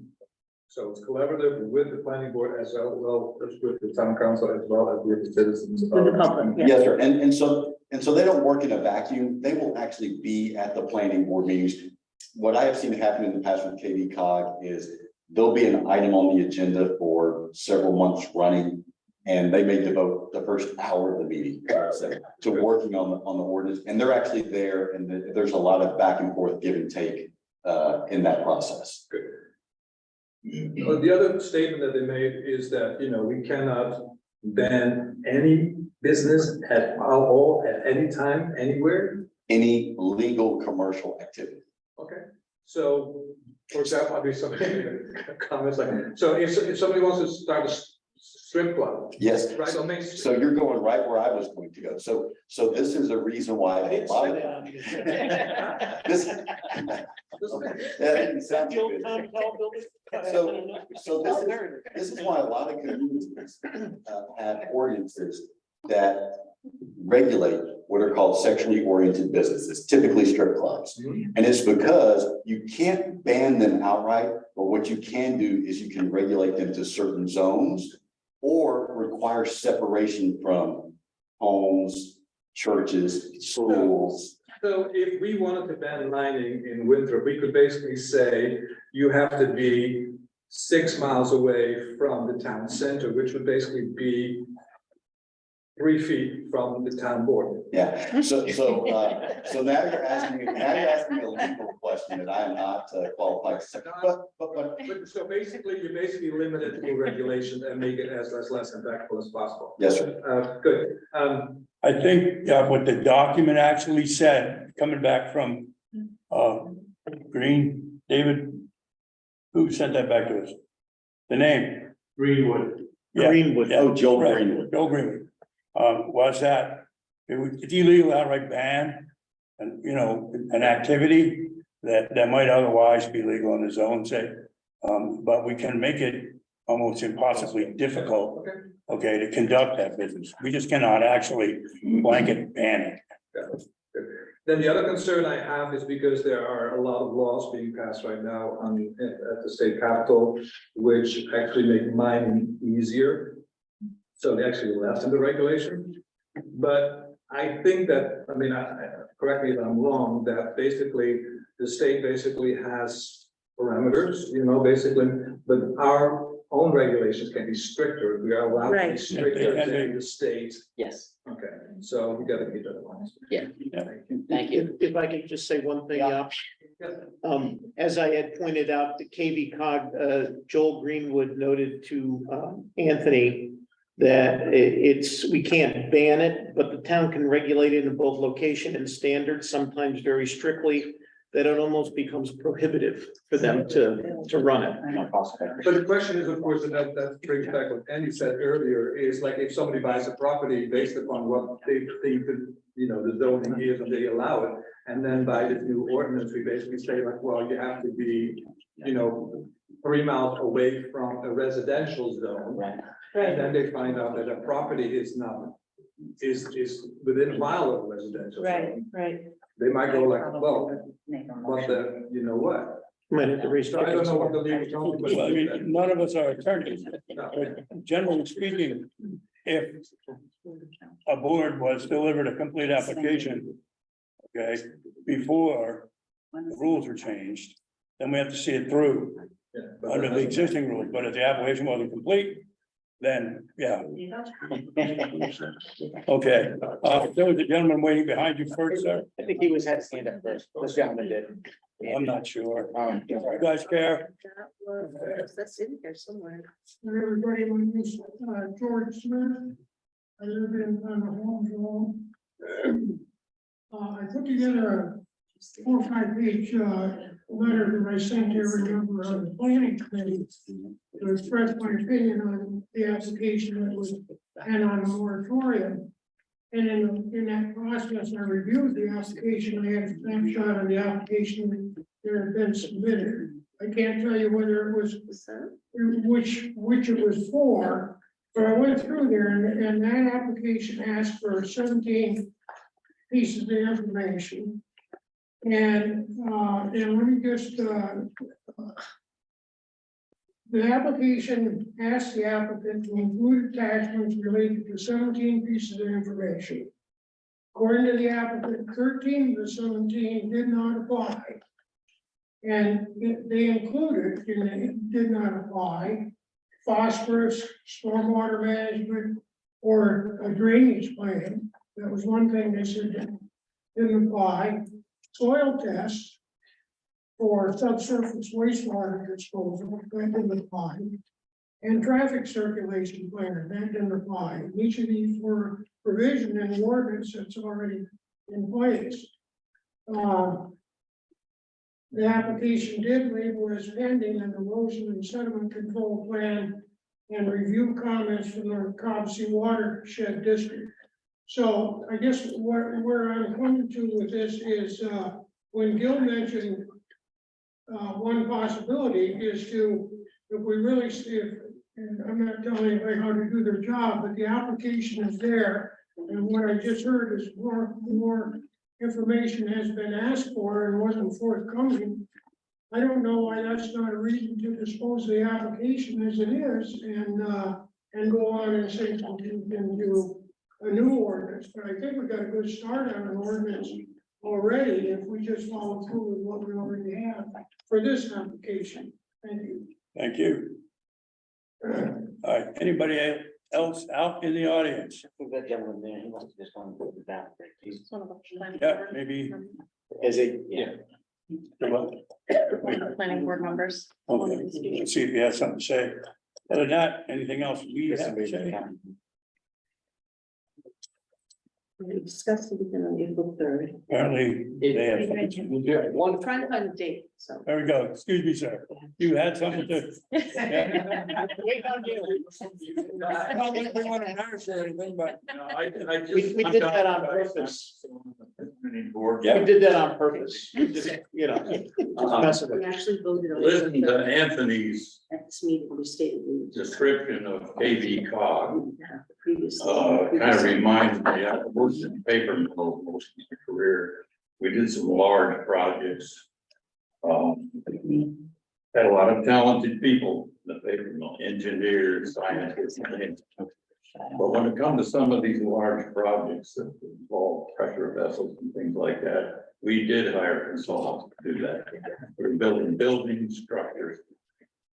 All I can say is if we try to develop that as a planning board, you approve it, and we get a lawsuit, and it could very well happen in this case. It's gonna cost you a lot more money than $4,000. Absolutely, probably 100,000-200,000 to defend the town. So I'm all for doing this, and I like the idea that AV cog will work with us like a consultant. We can get all our input in, we can change it if we want, but they'll keep us in line so we don't do something. Here, here. Thank you. Thank you. Thank you very much. I'd like to, Okay, there are no more public comments, I assume, at this point. Okay, then we'll entertain I'd like some to, more comments from the board. Sounds like you're all ready to rip over there. yep, I am. I'd like to make a motion that we hire Katie Cog to draft a quarry ordinance for the town council for the town actually, This is- and work with the planning board as well. And we would appropriate $3,750 for the fee and $250 in travel expenses to Katie Cog for drafting and working on the ordinance. I'll second that. Just a question, where did you get the numbers from? Because it's Right a here. maximum of 3750. Plus Attached is a 250. proposed contract with a fee of $3,750. Next. Yeah, but there's another 250 in there somewhere. Yeah, but I still have a fee of that. All right, just I making don't, sure. yeah, I don't need to do the maximum. It is a Just making fee. sure. Yeah. It comes to about $3,000. I don't get it right. $4,000. You didn't get it right. I got it right second time. It's $4,000. So, okay, so there's the motion and we had a second, Second it. okay. All right, so, all in favor, roll Any other call. discussion? What? Don't have any other I discussion? don't Just I want to don't see how, just, Yeah. no. The only well, there goes, ready. The only input I would have is it possible or should well, I guess this is all important toward the actual ordinance itself, not having them do it, but would it be wise to break up the blasting, rock crushing versus the regular gravel mining? But that's all part of the feedback we're gonna give them, so. I would like to see it happen here. Yeah, so Roy, what I would anticipate happening is, when I talked with the planning director for KV Cog, he said these are mineral extraction ordinances, and so there's likely to be a section that addresses quarry activities versus sand. It is quite a bit different. Oh, yeah, absolutely. Blasting. Yeah, what it does to the environment, the potential of what it's gonna do to the environment. Yeah, the concerns I've heard are about blasting, drilling and crushing stone. Those are the biggest concerns, yeah. Also, Okay, in Linda, your motion, you said, and to work with the planning board, I would also add on to work with the community and stakeholders. Well, they're gonna be providing comment to the ordinance once we draft it, so we don't have to work with the community and stakeholders. They will be providing the comment. So I'm a voter signed up person, so one of the positives of this is it's got citizens engaged in what we do, and I have no doubt. Given the passion that these folks have for this issue, that they're gonna continue to stay engaged, Yeah. probably attending a lot of planning board meetings and public hearings, so that's a great thing. okay, we have a motion, we have a second, are we completed our discussion? Okay, then roll call, Linda. Elizabeth. Roy. Amy. Okay, Bruce. Shannon, Yes. okay, they all I'm in vote favor. in the positive, Are you voting on the? yeah, I'm voting in the negative, Okay. to spend that money. Okay. I have a quick question. I don't want to tie it into that, but we also discussed here because of the time we're gonna do this. Can we, and I don't know this, I'm just a question, can we extend that moratorium legally? You can, so we were just looking this up and the moratorium was approved in April. The moratorium is for 6 months. So if we get to October and we're gonna need more time, and we're gonna get to October, we're gonna need more time. The council has the authority to extend that by another 6 months. Okay, good. We can't do any further than 6 months? No, 6 months is the one. That's 6 it. months at a time. And it's only one time, makes Only sense. one time. So at that point, what you would have to do is, if you got to a year from April, and you needed some more time, then you would have to pass another ordinance, moratorium. Okay, So it's, yeah, makes sense. Thank you. Okay, Been there, done that. okay. All right, so the next discussion is 122, proposed town planner position. Wants to go for it, What shall I make my case? if you want, Please do. go for it. So I agree with Gil. You know, we've got an ordinance in place and it's got some steps provided for how an application ought to be adjudicated, and we need to follow that. The problem with the way that we and a lot of main towns operate is you ask, that responsibility is given to a person, the code enforcement officer, who has neither the education, the training, the experience in doing that. That's why larger communities have planning departments, because those are tasks that planners, educated, trained, experienced planners have. And then separate apart from that, you have your code enforcement and your code compliance who go out and ensure that whatever is approved by a planning board is actually happening on the ground.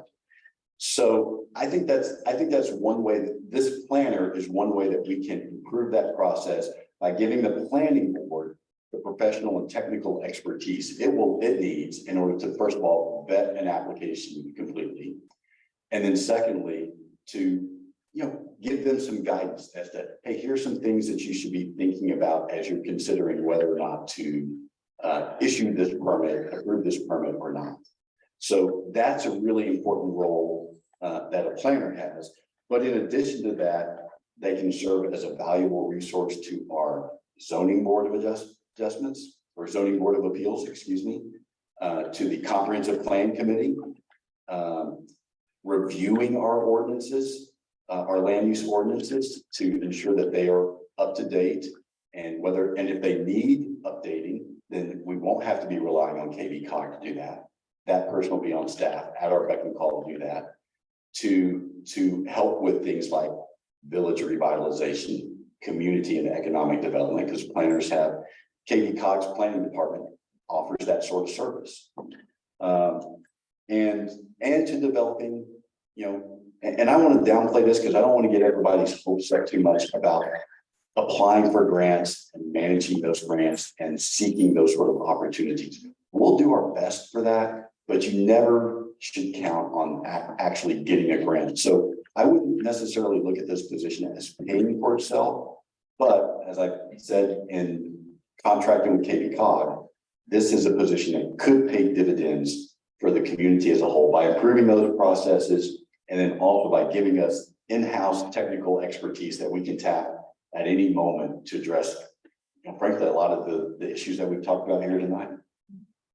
Okay, Elizabeth is next, and then I think that, It's Jim. No, it's Jim. Me and then Jim. Jim. So. Elizabeth and Jim. So Elizabeth Peters, I'm also the liaison to the Comprehensive Planning Committee, and they actually were one of the groups that actually requested and asked for a planner for our town, and they're putting that in the comprehensive plan that it's needed for this town. For some of the main reasons that Anthony mentioned, especially not just with ordinance writing, but with furthering proposed projects ranging from senior housing developments, village revitalization, Northwest Point improvements, and TIF proposals. So the planner does a lot more than just write ordinances. And the Comprehensive Planning Committee, who is writing our future for the next 10 years, has recommended this highly, as well as the administrative assistant for the town manager and the CEO. code enforcement officer. Thank you. I was trying to think of the name. So that's my 2 cents. I'm not the only one with short-term memory problem. I'm getting old. Yeah. All right, who's next? To me, anybody short-term memory. So I've been on the fence, off the fence. I think we put this in the budget. I'm really like to get somebody on board. I'd like to get somebody in place. There's a lot of things that have been presented to this town that we need to move forward with. And obviously we don't have enough people or staff to maybe get that going forward, is developing the downtown.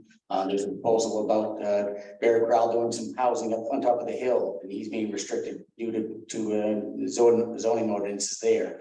And I would, all that, I know you made the comment, but I really would want to stress, because you'll be in charge of this person, Anthony, is to look at grants, and hopefully they have some expertise in grant writing, Yes. so that they can look at every avenue, look under every rock, behind every door, to find out where they can find us to get some more revenue for the town, so it doesn't rely back here on the taxpayers. So I am in favor of hiring somebody. We did approve it in the budget. I don't want to see the money just sit there. I think that's foolish. We approved it. Let's move forward with it. Let's get somebody here. Let's get moving on this thing. So can I answer one question that Jim asked? So I met last week with, or earlier, actually, golly, it was just yesterday, with one of the planners. And So he and the planner for KV Cog actually proposed a possible solution for that housing addition that you just talked about, that does not necessarily involve, it doesn't involve spot zoning and does not involve an overlay. There's another solution to that. Good. That frankly, I was familiar with from my work in Texas, but I've been away for so long, I've sort of forgotten about it. And knowing that Joel has had some difficulty in hiring planners, I said, how long do you anticipate it would take to hire a planner? He said, probably a couple of months. But the good news is, with the salary that you guys have approved, he said, that should be an attractive job to someone, and we should get someone with experience. So we won't necessarily be relying on someone coming straight out of school. We could very well end up with someone with a few years of experience, and that would be super helpful with all that we have on our. That would be my recommendation. I mean, I don't think we have any involvement in who you hire, but if you were asking my opinion is to hire somebody with some experience, because that's, you got the biggest bang for the buck. Man, you want to speak? Yeah, I got my hand up, so, And yeah, but I didn't quite see you, so feel free. I agree with what Jim says. I think we need to get somebody in here, and I'm not interested in looking at somebody that does not have grant writing experience. I did not vote for this, but if we got it and you guys are hiring somebody, then I want to see experience, and I would like to see grant writing. And I want to see there was some discussions when the budget took place, how this could pay for itself, this position. So I want to see how this is going to pay for itself.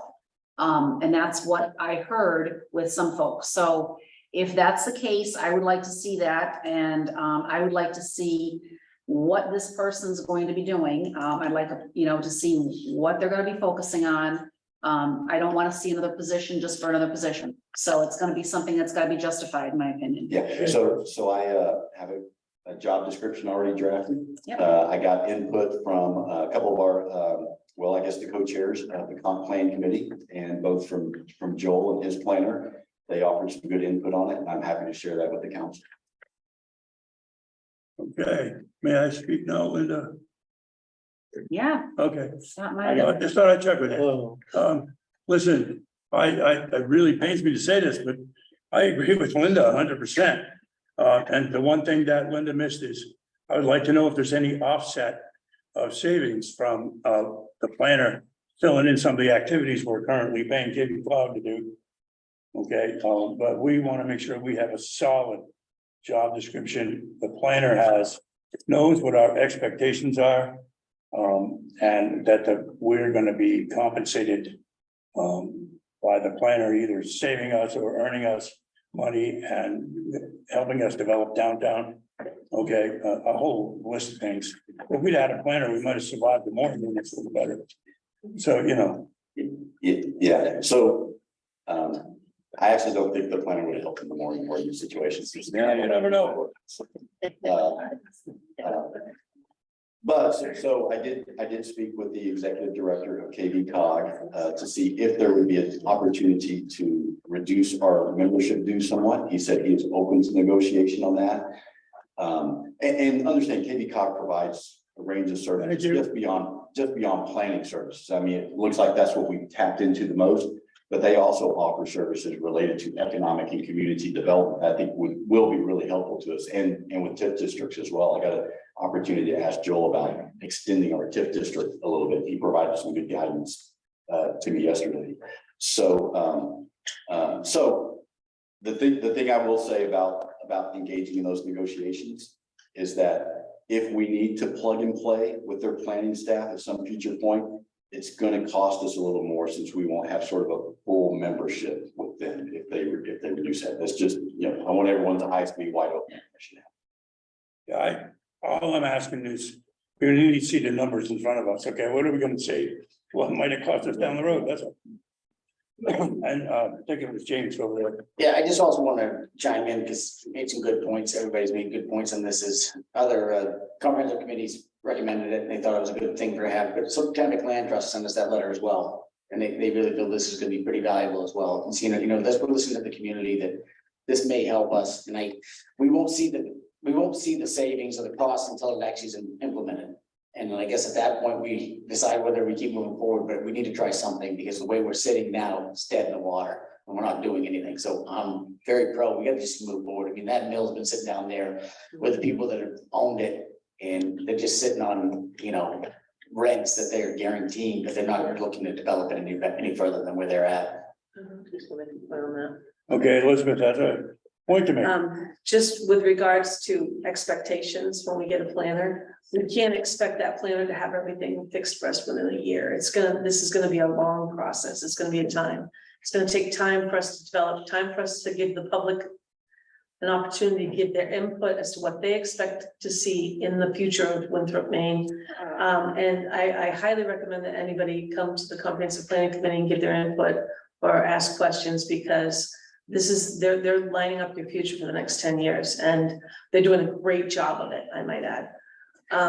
So that's all I'm asking, is just don't expect overnight results. So I appreciate that, Elizabeth. One of my favorite adages is, do you know how to eat an elephant? One little bite at a time. You bite it every time. Told me this one. You got 4 months.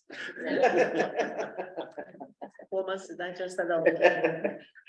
Okay, are we all set with that conversation for the time being? So does this mean I should go forth and start trying to hire a planner?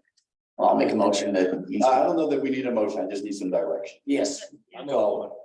I'm in agreement, yeah. Yes. I'm in agreement, yes. Yes. Bruce? I'm in agreement. Okay. Okay. All right, so just for the record, we have a consensus, Consensus. okay? All right, so now we get to the manager's report part of this thing, unless I skipped something. Can I just make one comment before we get to the other meeting? Oh, sure. Report. Regarding discussions. To Linda's point, that every time someone says something that you respond. What that's doing is you're using your authority to sometimes negate what other people have said. Is your mic on, ma'am? I'm sorry. Thank you very much, David, for reminding me. How did I know it was David without even looking at you? I know that voice. So my point is, when there are discussions, and to Linda's point, when you include yourself after every single statement that someone has made, what that tends to do, because you're in the chair's position as facilitator, is it tends to negate the point that the person is making by utilizing your authority to try to overcome them. Also, with regards to Linda, I do feel that you oftentimes have, again tonight, have disrespected her in your attitude and your responses to her that you've done with no other counsel. And I would like to see that stop, because at least 3 times in the past half an hour that has occurred, and I would like to see that stop. Thank you. I, for one, would like to see Linda wait to be recognized before she makes comments. I would like to see Linda recognized when she's asked to be recognized and not make a game of it. Well, if I miss Linda's hand up, anyone's welcome to say, hey, Andy, Jim does it all the time. But yeah, let's go to the manager's report. All right, so Councilman Wayman. Yeah. Before we leave here tonight, let's nail down the schedule for your onboarding. I can do it whatever day. Okay, we'll talk about that later, but once I do, then I'm gonna invite anyone else who might want to engage in that process, because I think we're gonna have a little different process than what some of our newer council members have gone through, and so I just want to make that open and available to anyone who wants to participate in the onboarding. So what? So onboarding is hopefully providing Roy with the information and knowledge that he needs in order to be an effective counselor as soon as possible. And so, for instance, one of our council members told me that this council member didn't even know the name of our public works director until the budget hearings this past was that spring. And so what we will do is we'll give you an opportunity, Roy, to meet with each of the department heads. They'll do a short presentation for you that just describes who they are, what they do, how they do it, and why they do it. And then allow you to ask any questions that you might have of any of those department heads. Any. And then, you know, if you want some more follow-up information or whatever, then we're gonna provide that to you. But we want to give you a good And I mean, you've obviously been engaged now in the council from that side of the table. And so you probably know more than the average bear does coming onto this body. But we want to provide you with what you need in order to be an effective counselor as soon as possible. And put in a process for everybody else. That's right. And this will be sort of our template for how we will treat all of our new council members moving forward. And if anyone has any input No, I think that's great. about what they think that should Yeah, I include, think that's. I think that I should be included in that. I never had the benefit of that. we'd love to have you guys. I would also, Yeah. I would also like to add that MMA has a lot of trainings that are really I've awesome. already signed up. Yeah. And the Yeah. budget training, if you can get that prior to next year's budget, that's a really good training because it helps break down like what the numbers mean, what each one of the codes mean. Yeah. It's a great training. It's Yes. boring, So but it's. does Shannon want to participate in that ongoing thing? Sure.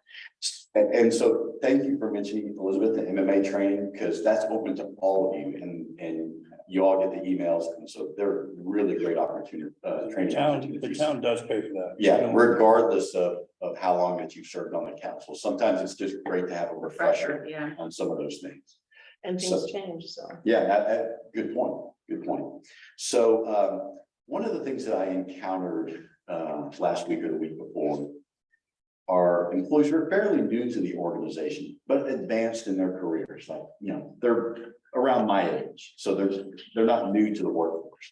And they come in and join us and they've got 2 weeks of vacation, which, frankly, I think is a little draconian. And so that's what our personnel policy calls for. And so I'd like to start working on the personnel policy, maybe beginning with that. That's a fairly easy lift to begin working with. But before I start to do that, I wanted to get a consensus of the council. If you think it is a good idea, like I do, that we have 3 weeks as a baseline for employees, and then they start accruing more time depending upon their years of service after that. But I think that, from my point of view, I've always thought 2 weeks is nothing. Life goes by too fast and I don't, however, on the other hand, I'd like to look at the whole policy with respect to what they can carry over and all that thing. So that all factors in. So if you're gonna get one benefit, we gotta look at all the benefits and see what we want to do with that. I don't have a problem with that. Again, life's too short. 2 weeks is nothing out of the course of the year. But I think we look at the whole thing, the whole Yeah. picture. So Linda, you and I are in sync in that regard, because I do think that Yeah. that employees have been allowed to accrue ungodly amounts of vacation time. Yeah. And if we have a policy, we need to follow the policy. And so that's something that, as part of the vacation portion of the employee policy, that we've got to address. I totally agree with you on that. okay, Royce, turn, please. Coming into that employee policy, I mean, based on the discussions we had during the budget and also what's happened in the last couple of years, I think we also need to take a look at the union contracts that we've been. And I don't know when that negotiation part of it comes up, or I don't know if that's something you do or if the council has any involvement in it. Yeah, so, But I think that needs to just be considered with it's a whole big picture package. Right. yeah, and so the union contracts expire, I believe, at the end of this year, and so we'll be engaging in some collective bargaining, sometime later this year, early next year. And so this will be a first for me. I've been on the perimeters of collective bargaining, but not actually sitting at the table. But I've already been sort of talking to other town managers who engaged in that, just to start learning from them a little bit. And so whatever is negotiated, Roy, will eventually come to the council for its approval. I just have one more thing to add, that I am not in favor of increasing the budget for substitute people. If folks want 3 weeks, then they're gonna have to pitch in to cover the portions of the jobs that they need to. Yeah. So that is what I'm gonna put on the table. Yeah, I agree with you. That should be an indirect cost to the organization versus a direct cost. Go ahead. Yeah, I think it should be looked at. I mean, I think it should be looked at as a whole. I mean, you bringing it up as adding a week to a new hire. It's definitely a decent perk. It's nice. Where someone else working in the private sector, you know, but I think it's a standard, is 2 weeks vacations time and, or they get some earned time or work or PTO, however you want to state it. But they also have or also have their holidays. And I know for us here, we have the townspeople and their municipality employee gets probably more holidays than we do, because I know I've what they call the big six, right? And if I want anything else, it's the vacation. So if I want to take Flag Day off, it's gonna be on Jim, right? And so that sort of thing, a Canadian Boxing Day, right? That's gonna be on my day. So it is, we still look at it as that. I'm not saying no to it, but I'm saying they also have other perks that other businesses from the private sector also get those. They get almost every vacation or paid holiday that's out there. Yeah. And that's as a consideration as well. So. Well, snow days. Yeah, and Jim, I think, the employee in particular that I'm thinking about is a few years older than me. I mean, so she's been in the workforce for a long time. Sure. And comes on board, and it's only got 2 weeks, and I just thought, that doesn't seem right for someone. No, I think it should be a negotiation factor. I mean, I think there should be some discretion there, obviously. I mean, if we're hiring somebody on that's. And I'll just use this as a quick example, and I don't want to pick on it, whether it's transportation or somebody in public works, and they're just out of high school, right? And we hire on somebody, you know, they have a starting point, and that should be a negotiating token saying, hey, we're gonna bring you on this rate, but hey, we're gonna give you X vacation. I mean, I think it should be some part of liberties that you might be able to be flexible with, but I just want to take into consideration that also there is more, they do have more holidays, which is more time off than the average bear. So, oh, I'm sorry. Okay, no, and the only other thing I was thinking of, I don't know if we have to be paired up with what the school's doing as well. And that's a consideration because that may impact it. So, you know, that is a consideration. So Is that because we share the same building, or? no, it's because I think Just that where they're benefits and everything else there, I don't know. Okay. But again, I am willing to look at it. And yeah. Yeah, and so Jim, you raised an interesting concept, and I'd be interested in sort of what the rest of the council thinks is how much flexibility, how much leeway should the town manager or any department director have in determining what the vacation is for a hire? I think we hired you because you have so much experience at this and that you have good judgment. And I think that if, like Jim was saying, if you hire someone straight out of high school, 2 weeks vacation seems kind of high for someone right out of high school, but if that's what everybody else gets to start with, that should be the starting point. If you've got somebody who's got 40 years of experience as a planner, you can't have them come in and at a job application and say, oh, by the way, we're only giving you 2 weeks of vacation. Because they're gonna just say, bye-bye. So I think that I fully put my trust in you to be able to negotiate that on your own. I think doing anything different than that would be micromanaging. I mean, you know. So. All right, so 2 other real brief items is, I emailed you guys back a couple of weeks ago. I got like 6 plaques sitting in my office that were from 2021, 2022, and apparently were never delivered to the recipients. So, so how do you guys want to handle that? Do you want me to invite them to the next council meeting? And Yeah, have a ceremony. Yeah. all right, I'll do that. Whatever you see fit. All right. Yeah. And then lastly, we have a dormant board of assessment review because I don't know that we have any members Right, I've already at the time. talked to Bruce about that. And so we need to roust up some candidates who might be willing to serve on there, because sort of like a bail bondsman, better to know one and not need them than need one and not know them. So that's been an issue for a while. The biggest holdup on that has been not being able to find those people to contact them to see if they want to continue in a new term. And it's finally got to the point where there are 2 in that case. And there's another one that has medical issues that won't be participating any further. Okay, so I did advise Bruce he's the chair of that committee, so you know, at some point he'll ask you to put an advertisement in a newspaper, and we'll fill those positions, because if we do a reeval, we may well need that board. Well, there's only one key to getting people's help. Anyone care to guess? Ask. Correct. So so if you ask people, hey, we could use you in this capacity, would you be willing to serve? Most people will say yes, but they gotta be asked. I think that was a plan. In essence, the manager's report. I have one comment, if I could make it, please. Go for it. I think that, Andy, you have a tendency to really overtalk, Linda. She's got more combined experience of anybody here on the council combined, as far as her tenure on council. She deserves a right to be heard and spoken to respectfully. And I'd like to see you, take that into, consideration when addressing her or any of the other council members here. I generally try to be, this thing working, yeah, respectful, but I would like to have the same thing from Linda. I don't really appreciate getting that in a public meeting, so kind of get what you get.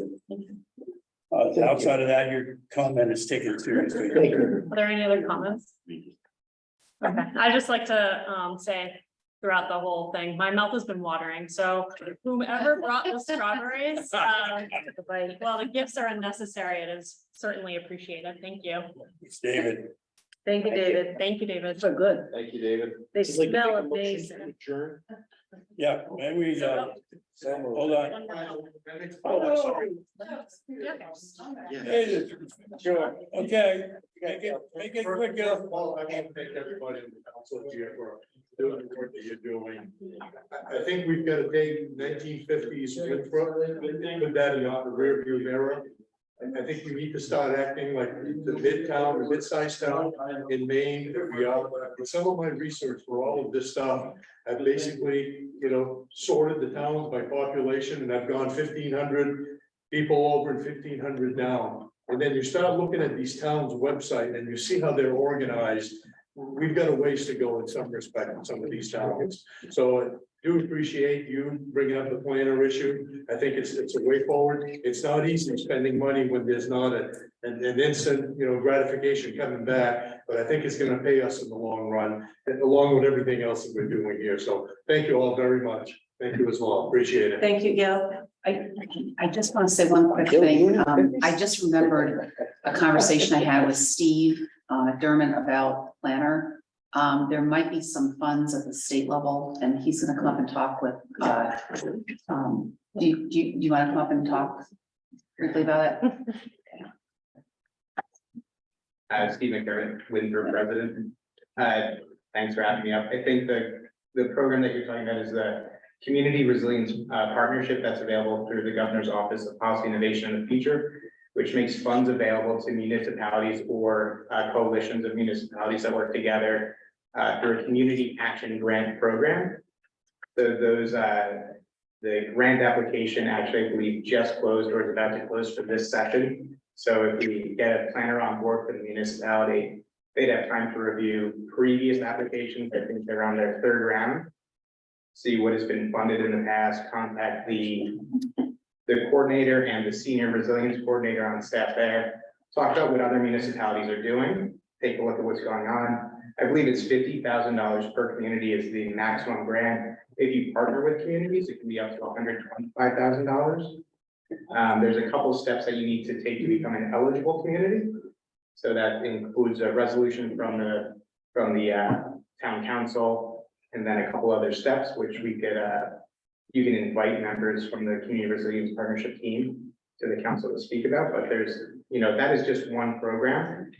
There's other funding opportunities, but that's one I'm most familiar with, and know that some communities have taken advantage of to hire planners. Is that, so that's closed? That current round is closed. Okay, so the next, how often do they come? In the past, they've funded on a biannual basis. Oh, okay, so we could potentially get some money later on. Yeah. So Steve, does that mean twice a year or every other? Yeah, sorry, great question. Twice a year. So you could contact them and see if we can't have any opportunity to get some money. Are you looking for a council appointment or a job? I'm not Grant hunting for a job. for us? To answer any additional questions. Happy to spend some time after the meeting telling you who the appropriate individuals to contact may be. No, thank you. Thank you. Thank you very much. Thank you. There's a motion on the table to adjourn. Second. All in favor? This one won't be roll call. All in favor? Thank you, everyone, for attending.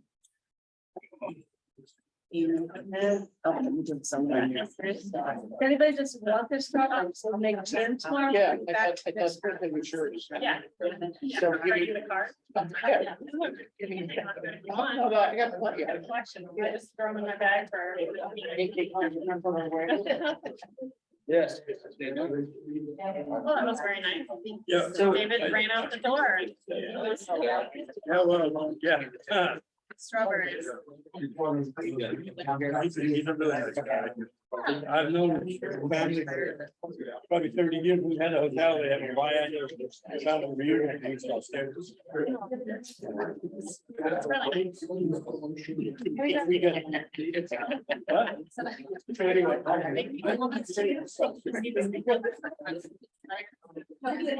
I know that's hard.